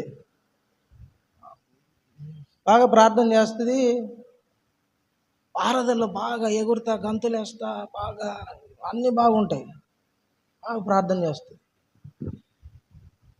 బాగుంది, అంతా ఓకే, గుడ్. నాకు అనుభవాలు ఎదురైనప్పుడు నేను చెప్తా, ఇట్లాంటి బాగా పాటలు పాడుతుంది, ఆరాధన చేస్తుంది, మందిరంలో ఆ పనులు ఈ పనులు చేసుకుంటూ ఉంటుంది, మంచి విశ్వాసం. ఆమెతో పాటు ఇంకొక ఆమె కలిసి వస్తుంది మందిరానికి, ఆమెతో పాటు ఇంకొక ఆమె కలిసి వచ్చేది. ఆమె అవిశ్వాసురాలు, అంటే ప్రభుని నమ్మలే ఆమె. వీళ్ళిద్దరు కలిసి వచ్చేటప్పుడు ఏదో ఈమె గురించి వ్యతిరేకంగా 4 మాటలు మాట్లాడింది ఈ పరిశుద్ధురాలు గురించి. ఎవరి గురించి? ఈ పరిశుద్ధురాలు, ఈ ప్రార్థనా పరురాలు, ఈమె ఆరాధనలు ఎగిరి గంతులేసి దొల్లి అందరిని కొట్టి ముఖం పగిలిపోయేట్టుగా వేసి చేస్తారు చూసినారా ఆమె. ఈ పరిశుద్ధురాలకు ఆమెకు మధ్య ఏదో 4 మాటలు ఇంకొక ఆమె చెప్పిందని. ఆమె వచ్చి అమ్మ పాస్టర్ అమ్మ, అమ్మగారు నీ గురించి ఇట్ట అన్నారంట తెలుసునా అంటనే ఈమెకు ఎక్కింది ఈమెకు ఎక్కి మందిరంలో ఆమె రావడానికి కోసం ఎదురు చూస్తుంది ఏమో. వచ్చింది, బాగా ప్రార్థన చేసుకుని అయిపోయింది. బయటికి పోతానే దేవుని పిల్లరా ఇంకా మాట్లాడుతాను, ఎవరే నువ్వు పనికి మాలిందని నా గురించి నువ్వు తప్పుగా చెప్పడం ఏమనుకున్నాను నేనంటే, ఏంది నువ్వు అది ఇది నీ బతుకెంత నువ్వెంత, నేను నిన్ను చర్చికి తీసుకొస్తే నేను అని భయంకరంగా తిడుతుంది. ఓహో, ఆమె వచ్చి నాతో చెప్పింది, ఆమె చెప్పలే, వేరే ఆమె వచ్చి పాస్టర్ తిట్టుకుంటారు బయటని. నేను పోయినా మాట్లాడా, ఏందమ్మా ఇట్లాంటాడు, పాస్టర్ నీకు తెలియదు నా గురించి తప్పుగా చెప్తుంది. ఏం తప్పుగా తప్పేముంది, నువ్వు క్షమించు, అయినా కూడా ప్రేమించు, నిందలు వస్తాయని తెలియదా? ఇప్పుడు నువ్వు ఆమెను రకరకాల మాట్లాడిన ఆమె రేపు చర్చికి రాదు, ప్రభు మీద విశ్వాసం ఉంచదు, నిన్ను బట్టి ప్రభుకు దూరం అయిపోతుంది. నువ్వు ఏడిపోతావు? నువ్వు ఇడికి వచ్చి చప్పట్లు కొట్టినా, కానుకలు ఇచ్చినా, దశంభాగాలు ఇచ్చినా, చర్చి కట్టించినా, సేవకుని ఇంట్లో కూర్చోబెట్టుకుని 3 రోజులు 30 రోజులు భోజనం పెట్టినా, ఇంకా ఏమి చేసినా కూడా ఆమెను ప్రేమించలేదు కాబట్టి నువ్వేమైపోతావు అంటే మరణించిన హల్లెలూయా నరకానికే పోతావు. వాక్యంలో రాయబడింది ఏంటంటే, ప్రేమ లేనివాడు మరణమందు నిలిచి ఉన్నాడు. ఎక్కడ? ప్రేమ లేనివాడు మరణమందు నిలిచి ఉన్నాడు. అతనిలో ఎంత మాత్రము జీవం లేదు, అతడు చీకటిలోనే ఉన్నాడంట. తన సహోదరుని ద్వేషించు ప్రతివాడు ఇంకనూ చీకటిలో ఉన్నాడని 1 యోహాను పత్రిక 3వ అధ్యాయంలో ఉంటుంది. నువ్వు దేవుని ప్రేమను అనుభవించి, దేవుని కృపను అనుభవించి, దేవుని రక్షణ అనుభవించి, పరిశుద్ధాత్మ అనుభవించి, అయినా కూడా దేవుని ప్రేమ నువ్వు ఇతరులకు చూపించలేకపోతే నీకు దేవుడు చూపిన కృపను నువ్వు దుర్వినియోగపరుచుకుంటాను అని అర్థం. సద్వినియోగపరచుకోవడంలో నువ్వేం చేస్తున్నావు? దుర్వినియోగపరుచుకుంటాను. యేసయ్య ఒక ఉపమానం చెప్తాడు. ఇద్దరు వ్యక్తులకు అప్పు ఇచ్చినాడు యేసయ్య. ఒకనికి ఎన్ని దేనారాలు? 5. ఇంకా దేనారాలు అంటే 5 ఇంకా అప్పు ఎంత ఇచ్చినాడు? ఒకనికి 50 దేనారాలు, ఒకనికి 100 దేనారాలు అప్పు ఇచ్చినాడు. ఒకనికి 50, మన భాషలో చెప్పాలంటే ఒకనికి 50,000 అప్పు ఇచ్చినాడు, ఒకనికి ₹1,00,000 అప్పు ఇచ్చినాడు. యజమానుడు ఇద్దరు అప్పు కట్టలేని పరిస్థితిలో ఉన్నారు. ఇద్దరు అప్పు కట్టలేకున్నారు. అప్పుడు ₹100 అప్పు తీసుకున్నాడు కదా, ₹1,00,000 అప్పు తీసుకున్నాడు. వచ్చి యజమానుడా నా పరిస్థితి చాలా ఘోరంగా ఉంది యజమానుడు, నేను కట్టలేని పరిస్థితిలో ఉన్నా, అసలు నీ అప్పు చెల్లించలేను యజమానుడు, ఎప్పుడైనా ఉంటే ఇస్తానంటే, ఈ యజమానుడు ఈ అప్పు ఇచ్చిన వ్యక్తి ఆ ₹1,00,000 తీసుకున్న వ్యక్తితో ఈ మాట అన్నాడు, ఓకే బిడ్డ, నువ్వు అప్పు కట్టలేవు కాబట్టి ఎందుకో నీ మీద జాలి అనిపిస్తుంది, కట్టద్దు పో, నేను నిన్ను క్షమించేసిన, నీ అప్పు నేను క్షమించేసిన, సమాధానంగా నువ్వు వెళ్ళిపో అన్నాడు. ఓకే గుడ్ అని ఈడు వెళ్ళిపోయినాడు. ఈడు ₹1,00,000 అప్పు తీసుకునిలే, సారీ 50,000 అప్పు తీసుకున్నాడు కదా, వాడు ఈయనకి కూడా అప్పు ఇవ్వాలి. ఎవరికి? ఈ ఈ ఈ యజమానుని దగ్గర నుంచి క్షమాపణ పొంది వెళ్ళిపోయినాడు కదా, వానికి 50,000 అప్పుడు తీసుకున్నాడు, వీనికి కూడా అప్పు ఇవ్వాల. ఇప్పుడు వాడు ఎదురు పడినారు. పోయి షర్టు పట్టుకొని, ఎరా నా అప్పు ఎప్పుడు కడతావు, నువ్వు అప్పు కట్టినావా, సరే లేదా నీ భార్యని ఈడ్చుకొని వస్తా, నీ పిల్లలని ఈడ్చుకొని వస్తా, నీ ఇంట్లో ఉన్న సామాన్లని ఎత్తుకొని పోతా అని వీడు బెదిరించినాడు. ఎవరు? అంటే వద్దు పోరా, ఇంకా నువ్వు అప్పు కట్టద్దని క్షమించబడ్డాడు కదా ఈడేమో అప్పు ఇంకొకడు తీసుకున్నాడు కదా, వాడిని మెడ పట్టుకొని అడుగుతాడు, చక్కా పట్టుకొని, నా లెక్క ఇస్తావా ఇవ్వ, లేకుంటే నేను జైల్లో వేపిస్తా అని సీరియస్ అవుతున్నాడు. కొడతా అంటున్నాడు, చంపేస్తా నేను అంటున్నాడు, రేపటికల్లా ఇచ్చినా ఖబర్దార్, లేదంటే నీ ఇల్లంతా అయిపోదు అని బెదిరించినాడు. అది ఈ యజమానుని దాసుడు చూసినాడు. పనుడు చూసి, యజమానుడా నువ్వు నిన్న ఒకడు వచ్చి నీ కాళ్ళు పట్టుకొని అప్పు ఇలేనంటే నువ్వు క్షమించి పంపించినావు కదా, వాడు పోయి ఇంకొకరిని కాలర్ పట్టుకున్నాడు, వాడు ఈయనకి అప్పు ఇవ్వాలంటే వాడిని భయంకరంగా తిడతాడు, వాడిని భయంకరంగా మాట్లాడుతున్నాడు, వాడిని రకరకాలు మాట్లాడుతున్నాడు, వాడేమో బాధపడుతున్నాడు యజమానుడా అంటానే వాడిని పిలుచురా అన్నాడు. పిలిచి, ఏరా నేను నీకు నువ్వు నాకు ఎంత ఇవ్వాలరా అన్నాడు. ₹1,00,000. నేను నీకు అప్పు కట్టద్దన్నా కదా, కట్టద్దన్నావయ్యా. మళ్ళీ అడిగినానా? అడగల. నేను క్షమించిన కదా, క్షమించినవయ్యా. మరి నేను క్షమించినట్టే నువ్వు ఎందుకు నీ తోటి దాసుని క్షమించలేకపోయినావు? కోప్పడి ఇన్ని తీసుకొని బర ఈడ్చుకొని పోయి చీకటి గల గదులు కట్టిపడండి, నేను తన్నండ్రా ముందన్నాడు. హల్లెలూయా. దేవుని బిడ్డలారా, మనము క్షమించబడిన ప్రకారము మనం ఇతరులను క్షమించాలి. మనము దేవుని ప్రేమను పొందుకున్నాం, మనం ఇతరులను ప్రేమించాలి. మనము దేవుని దగ్గర నుంచి కృప పొందుకున్నాం, కొంతమందిని కృపతో మనం క్షమించాలి. దేవుని ఆజ్ఞలను నెరవేర్చాలి. కొంతమంది బాప్తిజం తీసుకున్నా, సంఘంలో ఉంటున్నా, కానీ దేవుని మాటలకు విధేయత చూపరు. అలాంటి వాళ్ళు దేవుని కృపను పోగొట్టుకున్నట్లే. సద్వినియోగపరచుకోవడంలో దుర్వినియోగపరచుకుంటున్నారు, సరిగ్గా ఉపయోగించుకోవడంలో. హల్లెలూయా. దేవుని బిడ్డలారా, సరిగ్గా ఉపయోగించుకోవాలా. నీ ఎడల దేవుడు చూపిస్తున్న కృపను, సమయాన్ని, ప్రేమను, వాత్సల్యతను సరిగ్గా ఉపయోగించుకోవాలి. దేవునికి స్తోత్రం. హల్లెలూయా. ఇంకొక మాట. గలతీయులకు రాసిన పత్రిక 5వ అధ్యాయం 4వ వచనం. గలతీయులకు రాసిన పత్రిక 5వ అధ్యాయము 4వ వచనం చదవండి. మీలో ధర్మశాస్త్రము వలన నీతిమంతులని తీర్చబడిన వారెవరు? వారు క్రీస్తులో నుండి బొత్తిగా వేరు చేయబడి ఉన్నారు, కృపలో నుండి బొత్తిగా తప్పిపోయి ఉన్నారు. హల్లెలూయా. చూడండి దేవుని బిడ్డలారా, ఒక సంఘములో ఉన్న బిడ్డలంట కృప నుండి బొత్తిగా తొలగిపోయారు. కారణం ఏంటి? ఆచారాలు, సాంప్రదాయాలు, కట్టుబాట్లు, వదిలేసిన పద్ధతులు. మనం దేంట్లో నుంచి బయటికి వచ్చామో, ఏ సాంప్రదాయంలోంచి బయటికి వచ్చామో, ఏ కులంలో నుంచి బయటికి వచ్చామో, ఏ మతంలో నుంచి బయటికి వచ్చామో, ఏ ప్రాంతంలోంచి బయటికి వచ్చినామో, ఏ అలవాట్లలో నుంచి బయటికి వచ్చినామో వాటిని మర్చిపోవాలా. అర్థమైంది నేను చెప్పింది? హల్లెలూయా. అర్థమవుతుందా? మనము దేంట్లో నుంచి బయటికి వచ్చామో మరలా వాటి వైపు చూడకూడదు, వాటి వైపు వెళ్ళకూడదు. ఈ గలతీ సంఘములో ఉంటున్న సంఘ సభ్యులు ఏం చేస్తున్నారంటే, వదిలిపెట్టేసిన వాటికి మళ్ళీ వెళ్ళిపోతున్నారు. సున్నతి చేసుకోవడం ధర్మశాస్త్ర ప్రకారము, వీళ్ళు మళ్ళా సున్నతిలోకి వెళ్ళిపోతున్నారు. ధర్మశాస్త్రాన్ని పాటిస్తున్నారు, పండుగలు ఆచరిస్తున్నారు. వీళ్ళని చూసి సేవకుడు అంటాడు, అరే నేను మీకోసం ఇంత ప్రయాసపడేది అది కాదు, దాంట్లో నుంచి బయటికి రావాలా.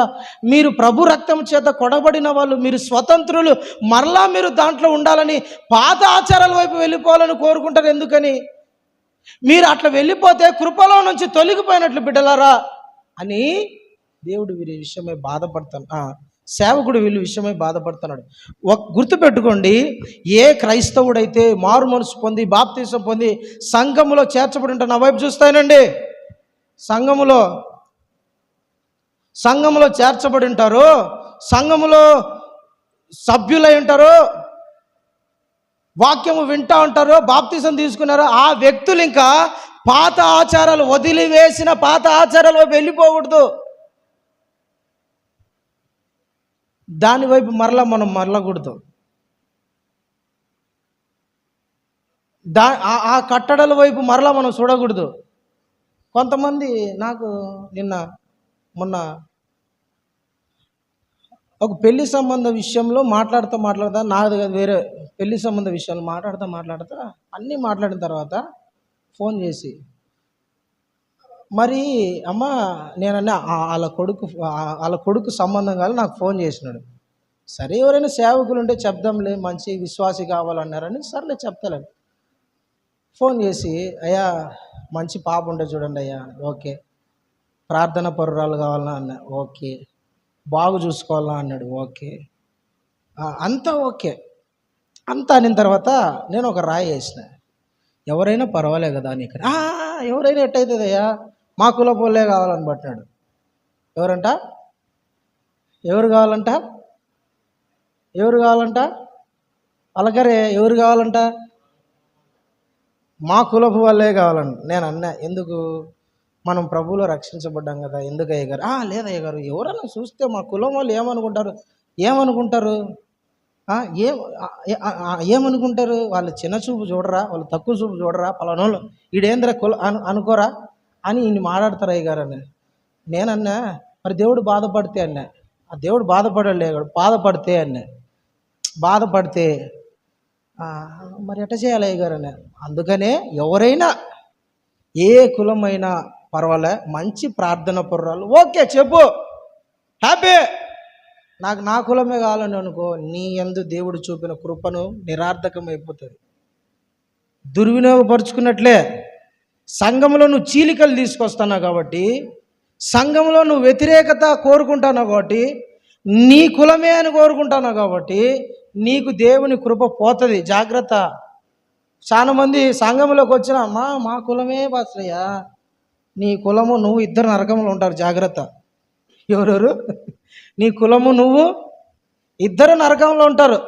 అప్పుడు మాట్లాడుకోండి, ఏరా సైతానా, నా కులం నువ్వు ఒకటేనా? నువ్వు నేను ఒకటే కులమే. అది మాట్లాడుకోండి. అప్పుడు ఎవరు మాట్లాడు, కులం కులం కులం అన్నాడు ప్రతివాడు కులంతో పాటు నరకంలో ఉంటాడు. జాగ్రత్త. హల్లెలూయా.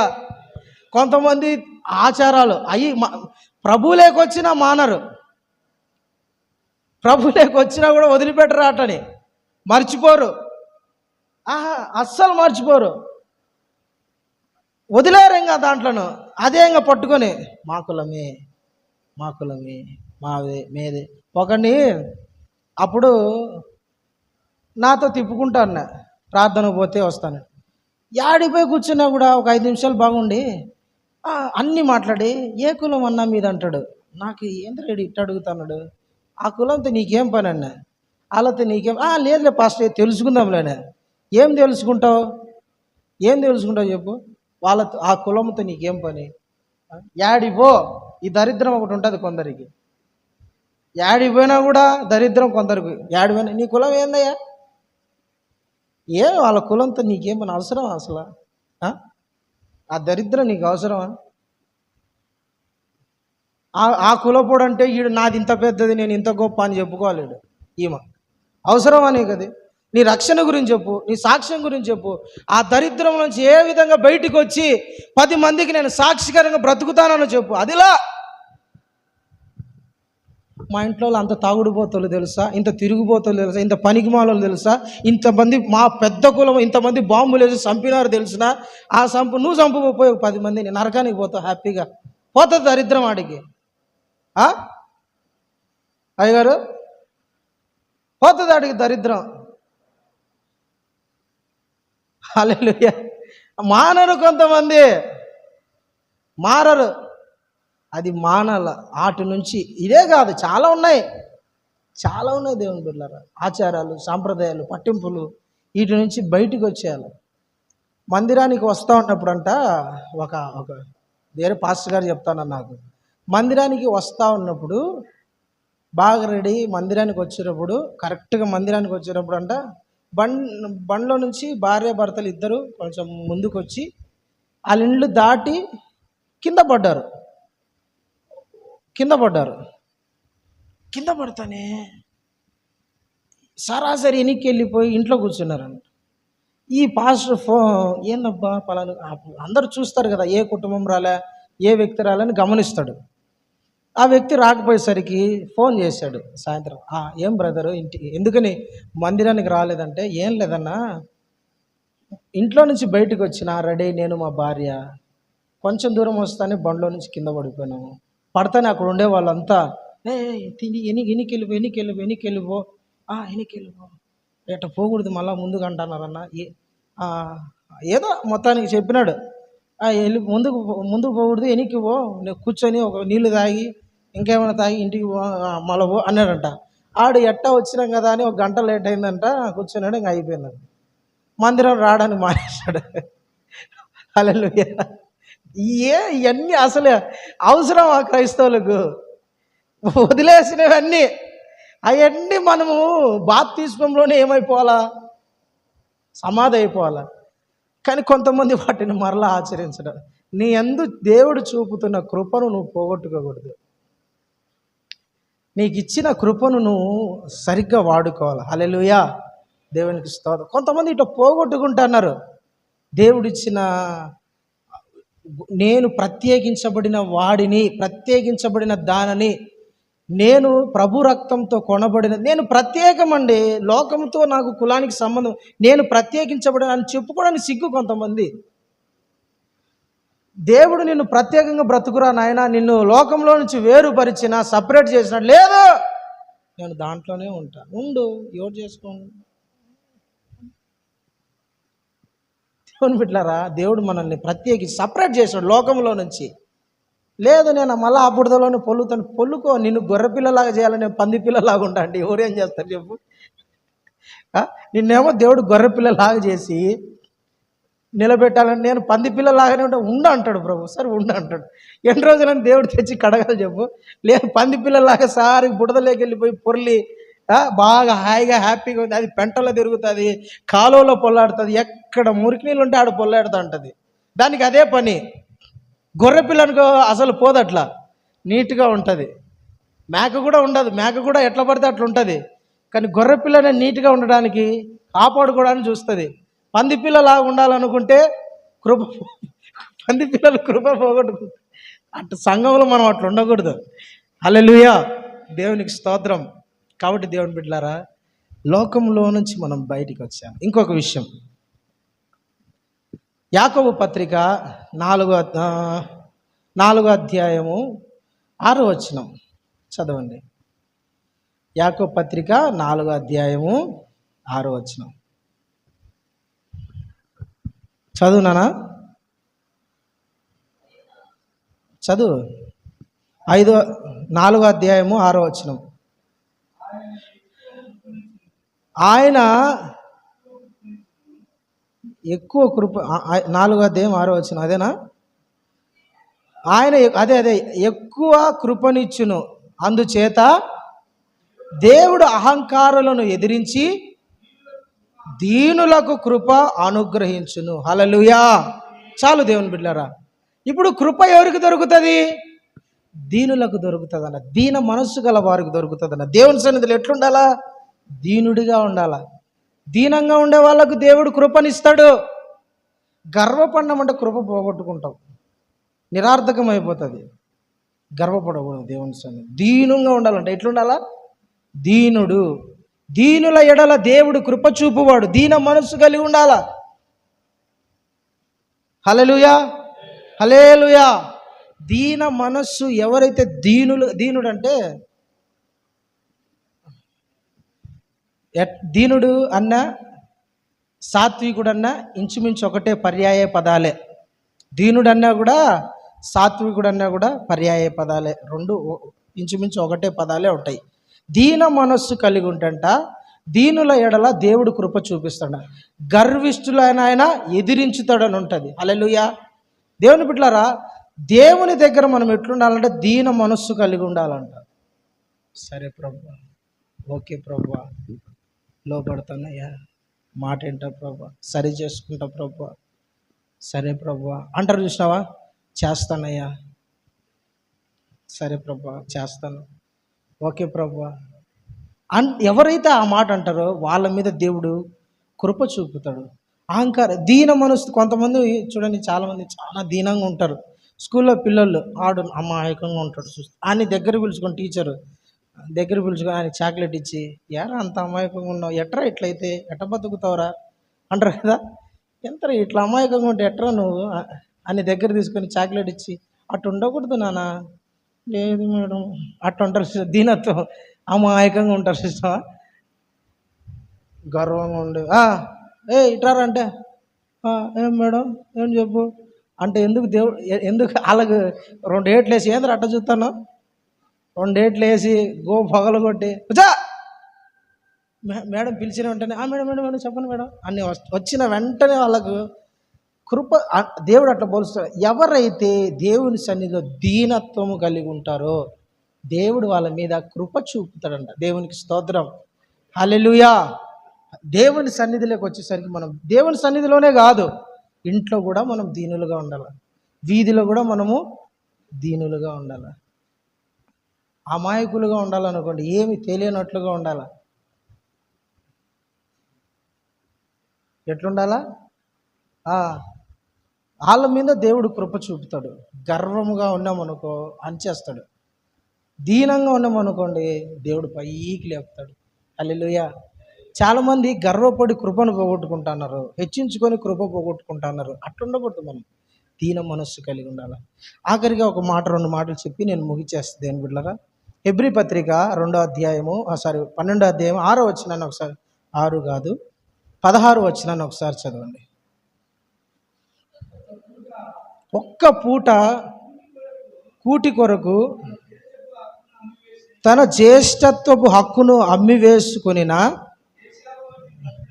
ఏశావు వంటి భ్రష్టుడైనను ఉండునేమో అని జాగ్రత్తగా చూసుకోండి. హల్లెలూయా. ఏశావులాగా మనం ఉండకోకుండా, కృప పోగొట్టుకోకుండా జాగ్రత్తగా ఉండాలని దేవుడు చెప్తాన్నాడు. ఏశావు ఒక్క పూట కూటి కోసం ఎన్ని పూటలు, ఎన్ని రోజులు, ఎన్ని సంవత్సరాలు? ఒక పూట కూటి కోసం అండి. ఒక్క పూట బాగా పని చేసుకొని వచ్చినాడు, అలసిపోయి వచ్చినాడు. తమ్ముడు కూర్చొని, ఏం కూర అది, ఏం కూర? పుల్లగూర? పుల్లగూర కాదు, ఎవరని? ఆర్లుగడ్డనా? చిక్కుడుగాయ అని ఉంది. చిక్కుడుగాయ కూర ఎర్రగా ఉందంట. అది ఎర్రగా ఉన్న చిక్కుడుగాయ కారం ఎక్కువ వేస్తుంటాడు అంతే. కారం ఎక్కువ వేస్తాడా? ఇత్తనాలు ఎర్రగా ఉంటాయి. ఓకే. ఆ కూర యాకోబు కూర్చొని అమ్మ అనింది, నాయన నేను ఇంట్లో పని చేసుకుంటా అంట, కానీ నువ్వు కూర్చొని వంట చేయరా బాబు అంటే, సరే అమ్మ ఓకే అని తమ్ముడు యాకోబు కూర్చొని వంట చేసుకుంటాడు. ఈ ఏశావు పెద్దోడు బాగా కొండకు పోయినాడు, అలసిపోయి వచ్చి బాగా ఆకలితో ఉన్నాడు.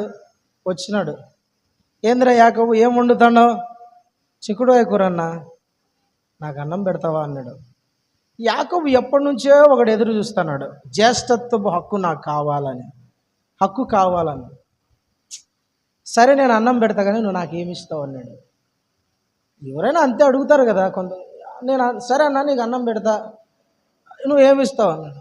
ఏం కావాలరా అన్నాడు. నాకు జ్యేష్ఠత్వపు హక్కు కావాలా, తీసుకో అన్నాడు. వెంటనే నాకెందుకురా ఈ జ్యేష్ఠత్వ అంటే, నేను జ్యేష్ఠుడు అంటే పెద్దోడు అని అర్థం, ఇంట్లో పెద్ద స్థాయిగా ఉండాలని అర్థం.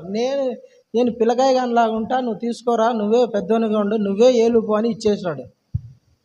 ఒక్క పూట కూటి కోసం, తిండి కోసం ఇచ్చేసినాడు. అయిపోయి దేవుడు కోపన్నాడు, నేను ఇచ్చిన అధికారాన్ని, జ్యేష్ఠత్వ హక్కును నువ్వు ఏదిరా ఒక పూట కూటి కోసం ఇచ్చేస్తావు అంటే. యాకోబు జ్యేష్ఠుడు అనేది మాట ఎందుకు రాయబడిందంటే, మొదటి దినవృత్తాంతముల గ్రంథం 5వ అధ్యాయంలో ఉంటుంది, జ్యేష్ఠుడిలో నుండి ప్రథముడు రావాలంట. ఎవడు? జ్యేష్ఠుడిలో నుండి ప్రథముడు రావాలంటది. ప్రథముడు అంటే యేసు ప్రభు రావాలి. ఎవడైతే జ్యేష్ఠుడిగా ఉంటాడో, పెద్దోడిగా ఉంటాడో, కాపాడుకుంటాడు ఆ జ్యేష్ఠత్వాన్ని, అందులో నుంచి యేసు ప్రభు రావాలనేది ప్రణాళిక. ఈడు ఒక్క పూట కూటి కోసం నాకు యేసు ప్రభు వద్దు, ఒక పూట కూటి కోసము, తిండి కోసము యేసయ్య నాకు వద్దయ్యా అనేసినాడు. యేసయ్య కోపం వచ్చేసింది. యేసయ్య అన్నాడు, ఒక్క పూట కూటి కోసము తన జ్యేష్ఠత్వాన్ని అమ్ముకున్న భ్రష్టుడు, వ్యభిచారి అన్నాడు. తిండి కోసం యేసయ్యను వదులుకున్నాడండి, కృపను పోగొట్టుకున్నాడు. యాకోబు స్థానంలో యాకోబు ఇజ్రాయెల్గా మార్చబడ్డాడు. ఏశావు ఇజ్రాయెల్ ప్రజలు స్థానంలో ఉండాల్సినాడు, యాకోబు వచ్చేసినాడు, కృప పోగొట్టుకున్నాడు. కారణం ఒక్క పూట కూటికి. ఒక పూట కూటికి తిండి లేకుండా సత్తవారా నాయన నువ్వు. మొన్న ప్రేయర్కు పోతే, ప్రార్థనకు పోతే రాత్రి 11 అయింది. వాక్యం చెప్తాన్నాడు పాస్టర్ గారు, కొందరు ఆసక్తిగా వింటున్నారు. వాక్యం చెప్పేటప్పుడు ఒక్కోసారి టైం మర్చిపోతారు సేవకుడు. ఎందుకంటే మేము సిద్ధపడి వచ్చిన వాక్యము ప్రజల ఎదుట పెట్టాల. ప్రజల ఎదుట పెట్టకోకుంటే మా సేవకుడి మనస్సు ఇంకా ఎట్టుంటుందంటే గలిబిలిగా ఉంటుంది. ఆ రోజు అన్నం కూడా తినబుద్ధి కాదు. మేము ఏ వాక్యం అయితే సిద్ధపడి వచ్చినామో, ఎంతసేపు సిద్ధపడి వచ్చినామో అదంతా కూడా మీకు పెట్టి వెళ్ళిపోవాలి. అది గంట కానీ, అర్ధ గంట కానీ, 20 నిమిషాలు కానీ, గంటన్నర కానీలే పెట్టి మిమ్మల్ని తృప్తిపరచుకోవాలి. ఇప్పుడు నేను బిర్యానీ తెచ్చినాను అనుకోండి, మీకు బిర్యానీనే పెట్టాలా కదా. నేను పెరుగన్నం తెస్తే పెరుగన్నం పెట్టాలా. బిర్యానీ అయితే కొంచెం ఎక్కువ తింటారు కదా, పెరుగన్నం అయితే అంత తినిపోతారు. బిర్యానీ అయితే బాగా హల్లెలూయా. నేను బిర్యానీ తెచ్చిన మీకు బాగా 4 మెతుకులు ఎక్కువ పెట్టాలని తినాలంటే మీరు తినని వాళ్ళు ఉంటారు, కొందరు తినేవాళ్ళు ఉంటారు. వాళ్ళకు 4 తిను అని చెప్తాం. హల్లెలూయా. అట్లా ఈ సేవకుడు 9:15కి 9:30కు వాక్యం తీసుకున్నాడు. దగ్గర దగ్గర 10 ముక్కలు అయిపోయింది. టైం అయిపోతుంది. నేను చూసుకోవాలి వాక్యం బాగా. దేవుని బిడ్డలారా, ఆ సంఘంలోంచి ఒక ఆయన లేచి ఒక ఆయన లేచి, ఎంతసేపు వాక్యం, ఆకలి అవుతుంది కూర్చో అన్నాడు. చూసుకోండి, ఎంతసేపు చెప్తావు వాక్యం, పాస్టర్ ఆబో అన్నాడు. ఒరే ఏందిరా ఇది, నేను అనుకున్నా, షాక్ అయిపోయినా. ఏంది పాస్టర్ అంటే, వాడంతే పనికి దేవుని బిడ్డలారా, తెచ్చిన సమృద్ధైన వాక్యమును సమృద్ధిగా తిను. చూడండి, అంతమందిలో లేచి అరిసి అవమానం ఒకటి. రెండోది ఏంటంటే కృపను పోగొట్టుకుంటారు. ఇజ్రాయేల్ ప్రజలకు దేవుడు ఆకాశం నుండి మన్నా కురిపిస్తున్నాడు. ఎంత శ్రేష్టమైన ఆహారం, అద్భుతమైన ఆహారం, దేవదూతలు తినే ఆహారం. ఎడారిలో వీళ్ళు పండించలే, వీళ్ళు కష్టపడలే, వీళ్ళు దమ్మిడి పని చేయలే. ఏమన్నా పని చేసినారా వీళ్ళు? ఒక్క పనన్నా చేసినారా? ఒక్క పనన్నా చేసినారా ఇజ్రాయేల్ ప్రజలు? చెప్పు, ఒక పనన్నా చేసినారా?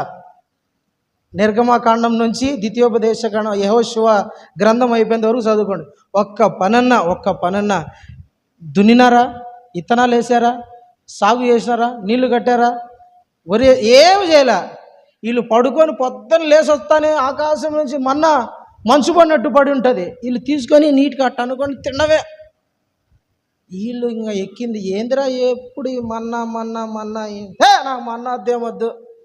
మోసే గడువు ఏరా మోసే, బిర్యానీ లేదా, ఏమన్నారు, ముక్క లేదా అంటనే బాధేసి. దేవుని బిడ్డలారా, అడిగే విధానం ఉంటుంది. ఏదైనా అడిగే విధానం ఒకటి ఉంటుంది. ప్రార్థన చేసుకొని కూర్చొని, ప్రభువా మాంసం తినాలనిపిస్తుంది, మన్నా తిని చాలా రోజులైంది, ఒకసారి మాంసం కృపతో ఇయ్యచ్చుగా, హ్యాపీగా ఇస్తాడు ప్రభు. ఈయనన్నాడా దేవుడు? ఇస్తాడు, ధారాళంగా పెడతాడండి దేవుడు. ఇయ్యందంటే ఏది ఉండదు తెలిసిన, దేవుడిని అడిగే అందుకు ఎందాక చదివించిన మాట, దీనులకు కృప చూపుతాడనే మాట అదే. ప్రేమగా అడుగు, అయ్యా మోసే ఒకసారి ప్రార్థన చేయి, మా కోసం బండలోంచి నీళ్ళు తెప్పించినావు, ఎర్ర సముద్రాన్ని చీల్చినావు, ఆకాశం నుండి మన్నా వచ్చేట్టుగా ప్రార్థన చేస్తే వచ్చింది, ఒకసారి ప్రార్థన చేయి మోసే, మేము మాంసం తినాలి. మోకరిస్తాడు, ఆకాశం వైపు చేతులు ఎత్తాడు, ప్రభువా ఈ బిడ్డలు మాంసం తినాలనుకుంటారంట. వెంటనే దేవుడు ఇచ్చేస్తాడు. దేవుడు వాళ్ళకు మాంసం ఇచ్చినాడు. వీళ్ళు సనిగినా గొనిగినా తిట్టినా మోసేని నేను చంపుతాను మోసే అన్న ఇచ్చినాడు. వీళ్ళు మాంసం నీట్గా కుండల కాడ చేసుకొని వండుకుంటున్నారంట. వండుకొని ఉడుకుతాండగానే దాంట్లో చేయి పెట్టిట కూర్చొని తింటున్నారంట. ఆ తిని ఎక్కడి నుంచి వస్తుంది? ముక్కులో నుంచి వస్తుందంట మాంసం. ఎట్ట తింటారు తెలిసిన? ఆ తిండి కరువా కాలమా కష్టమా అన్నట్టుగా ఆ తినే తిండి ముక్కులోంచి వచ్చేస్తుందంట. నోట్లో ముక్కులోకి వచ్చేస్తుంది, అంత తింటారు. దేవుని కోపం వచ్చేసి ఒరే ఇలా చంపి పడేసినాడు దేవుడు. కానాన్ దేశానికి పోకోకుండా మధ్యలోనే లయం అయిపోయినారు. దేవుని బిడ్డలారా, తిండి కోసము ప్రార్థన పోగొట్టుకోకూడదు, మాంసం కోసము మందిరాన్ని కొంతమంది ఉన్నారు, మాంసం పాస్టయ్యా మాంసం తీసుకొని వస్తా అని కొంతమంది అంతే చర్చికి రాకుండా హల్లెలూయా అనేవాళ్ళు ఉంటారు. తిండి కోసం మందిరాన్ని రాని వాళ్ళు ఉన్నారు తెలిసిన. ఒక్క పూట కూటి కోసం జ్యేష్ఠత్వాన్ని పోగొట్టుకున్నాడంట ఏశావు. మనం అట్టుండకూడదు. మనకు దేవుడు ఇచ్చిన ఈ కృపను ఆదివారం మనకు సంఘంగా కూడుకుంటాం, అన్ని పనులు పక్కన పెట్టాల, బంధువుల కోసం. ఇప్పుడు ఈ భోజనం అనే చోట బంధువులు పెట్టుకో, ఒక పూట బంధువులతో గడపడానికి కోసము దేవుని మందిరాన్ని పోగొట్టుకున్న పలాని వ్యక్తి అవసరమా? హల్లెలూయా. ఒక్క రోజు బంధువులతో కాదు పెళ్ళిళ్ళకు కూడా దేవుని కృపను అవసరమా? మళ్ళా దేవుని కృప నుంచి పోకూడదు, దూరం కాకూడదు. దేవుడు నీకు కృప చూపే దినాన్న, కృప చూపే సమయాన్ని, కృప చూపే దానిని కరెక్ట్గా వాడుకోవాలి. హల్లెలూయా. ఆఖరి మాట చెప్పి ముగించేస్తా. హెబ్రీ పత్రిక 10వ అధ్యాయం 29 చదవండి. ఆఖరి మాట ముగించుకుందాం. హెబ్రీ పత్రిక 10వ అధ్యాయము 29వ వచనం ఫాస్ట్గా.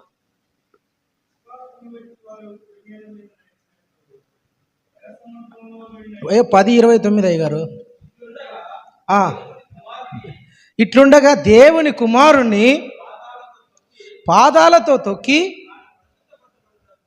తాను పరిశుద్ధపరచబడుటకు సాధనమైన నిబంధన రక్తమును అపవిత్రమైనదిగా ఎంచి, ఇది గుర్తుపెట్టు, కృపకు మూలమగు ఆత్మను తిరస్కరించిన వాడు ఎంత ఎక్కువైనా ఎంచబడునని మీకు తోచును. హల్లెలూయా. కృపకు మూలమగు ఆత్మ. చెప్పండి ఏది? అందరు చెప్పాల. కృపకు చెప్పండి అందరు. కృపకు మూలమయ్యే ఆత్మ. ఇట్లా చెప్పండి. కృపను ఇచ్చే పరిశుద్ధాత్మ దేవుడు. హల్లెలూయా.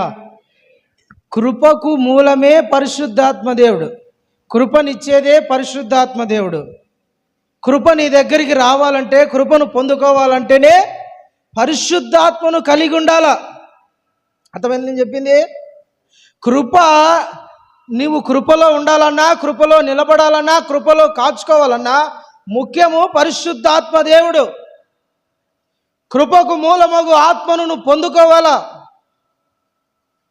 కృపను ఇచ్చే, కృపకు మూలమే పరిశుద్ధాత్మ దేవుడు. కాబట్టి పరిశుద్ధాత్మను ప్రతి ఒక్కరు కలిగి ఉండాలి దేవుని బిడ్డలారా. ఏ వ్యక్తి అయితే పరిశుద్ధాత్మను పొందుకోరు, పరిశుద్ధాత్మ చేత నింపబడరు, పరిశుద్ధాత్మ వరాలను ఎవరైనా పరిశుద్ధాత్మతో వాడబడుతున్న వారికి వ్యతిరేకంగా మాట్లాడు ప్రతి ఒక్కరూ కూడా కృపకు మూలమగు ఆత్మను తిరస్కరిస్తానని అర్థం. దుర్వినియోగపరుచుకుంటానని అర్థం. కృపలో నుండి పోయినారని అర్థం. అందుకని దేవుని బిడ్డలారా, కృపకు మూలమే పరిశుద్ధాత్మ దేవుడు. పరిశుద్ధాత్మ దేవుడు లేకపోతే కృప ఉండదు. ఈ కాలానికి కృప పరిశుద్ధాత్మ దేవుడు ఇస్తాడు. అందుకనే కృపను పొందుకోవాలంటే పరిశుద్ధాత్మ దేవుని పొందుకోవాలి. ఎఫెసీ పత్రిక 1వ అధ్యాయం చదవద్దండి, 17వ వచనంలో ఉంటుంది, విమోచన దినము వరకు మీరందరూ కూడా ఆత్మచేత ముద్రించబడితిరి అని ఉంటుంది. అంటే మనము ఈ దేహములో నుంచి బయటపడి పరలోక రాజ్యానికి వెళ్ళేంత వరకు పరిశుద్ధాత్మ దేవుడే తన కృపలో నడిపిస్తాడు. అందుకనే పరిశుద్ధాత్మను పొందుకోవాలా, పరిశుద్ధాత్మతో నింపబడాలా, పరిశుద్ధాత్మతో నడిపించబడాలా, పరిశుద్ధాత్మను కలిగి ఉండాలా, ఆత్మలో బలవంతులుగా ఉండాలా, కృపావరాల చేత నడిపించబడాలా. మీరందరూ పరిశుద్ధాత్మ లేకపోతే, పరిశుద్ధాత్మ పొందకపోతే, పరిశుద్ధాత్మ నడిపింపులో మీరు ఉండకపోతే కృప మీలో ఉండదు. మీలో కృప ఉండాలన్నా, మీరు కృపతో నడిపించబడాలన్నా పరిశుద్ధాత్మ దేవుడు మూలం. కాబట్టి పరిశుద్ధాత్మను పొందుకోవాలి. హల్లెలూయా. ఎవరైతే పరిశుద్ధాత్మను పొందుకోవడానికి ఇష్టపడడం లేదు, ఆసక్తిగా లేరు, వాళ్ళకు ఏమర్థమవుతుందంటే నీకు కృప అంటే పెద్దగా ఇష్టం లేని, నువ్వు కృప నుంచి దూరం వెళ్ళిపోతున్నావని. పరిశుద్ధాత్మను పొందుకోవడానికి ఉపవాసాలు ఉండాలా, ప్రార్థనలు చేయాలా, ఏకాంతంగా గడపాలా, సహవాస కూడికలు జరిగేటప్పుడు రావాలా, దేవుణ్ణి ఎక్కువగా ప్రేమించాలా, ఒంటరితనపు ప్రార్థన, వ్యక్తిగత ప్రార్థన, రహస్య ప్రార్థన, ఏకాంతపు అనుభవం నీకు ఉండాలా. పరిశుద్ధాత్మను కలిగి ఉండాలంటే, పరిశుద్ధాత్మను పొందుకోకుండా నువ్వు కృపలో ఉండలేవు, నిలబడలేవు. ఈ లోకంలో నిన్ను నిలబెట్టాలంటే పడిపోకుండా పరిశుద్ధాత్మ దేవుని కావాలి, పరిశుద్ధాత్మ దేవుని సహవాసం కావాలి, పరిశుద్ధాత్మ దేవుని నడిపింపు కావాలి. అందుకనే ఆయన మీలో ఉంటే మిమ్మల్ని నడిపిస్తాడని ఉంటుంది. ఆయన మీలో ఉంటే మిమ్మల్ని బలపరుస్తాడు. మిమ్మల్ని అనాథలుగా విడవడు, మిమ్మల్ని పడిపోనీయడంట పరిశుద్ధాత్మ దేవుడు. అందుకనే ప్రతి ఒక్కరిలో ఉండాలి దేవుని బిడ్డలారా. దేవునికి స్తోత్రం, హల్లెలూయా.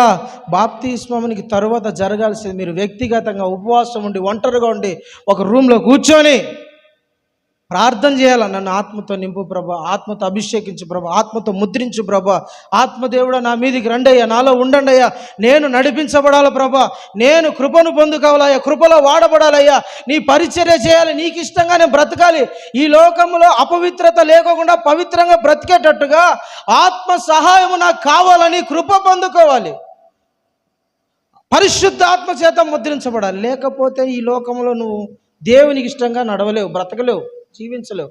దేవునికి ఇష్టంగా నువ్వు బ్రతకాలన్నా, జీవించాలన్నా, నడవాలన్నా, దేవుని కోసం నువ్వు వాడబడాలన్నా, దేవుని పరిచర్య నువ్వు చేయాలన్నా, దేవుని పరిచర్యలను ఒక సాధనంగా ఉండాలన్నా కూడా పరిశుద్ధాత్మ దేవుని సహాయం నీకు కావాలా. ఒక ప్రార్థన జీవితం, స్థిరమైన అనుభవం, భక్తి జీవితం, వాక్యపు అనుభవము, దర్శనాలు ఇలాంటివి నువ్వు కలిగి ఉండాలంటే పరిశుద్ధాత్మ దేవుని సహాయం ఉండాలి. పరిశుద్ధాత్మ దేవుడు ఎవరిలో అయితే అభిషేకం పెట్టడో వాళ్ళకి స్థిరమైన ప్రార్థన జీవితం ఉండదు, స్థిరమైన భక్తి జీవితం ఉండదు, స్థిరమైన వాక్యపు జీవితం ఉండదు, పరిశుద్ధతను కాపాడుకోవాలని ఆశ ఉండదు. దేవుని కోసం నేను ప్రతిష్ఠించుకోవాలా, దేవుని కోసం నేను ప్రత్యేకంగా బ్రతకాలా, ఈ లోకంలో నేను ఒక ప్రత్యేకించబడిన వ్యక్తిగా ఉండాలా అన్న ఈ మనసు రాదు. అందుకనే పరిశుద్ధాత్మ చేత మీరు ముద్రించబడాలి.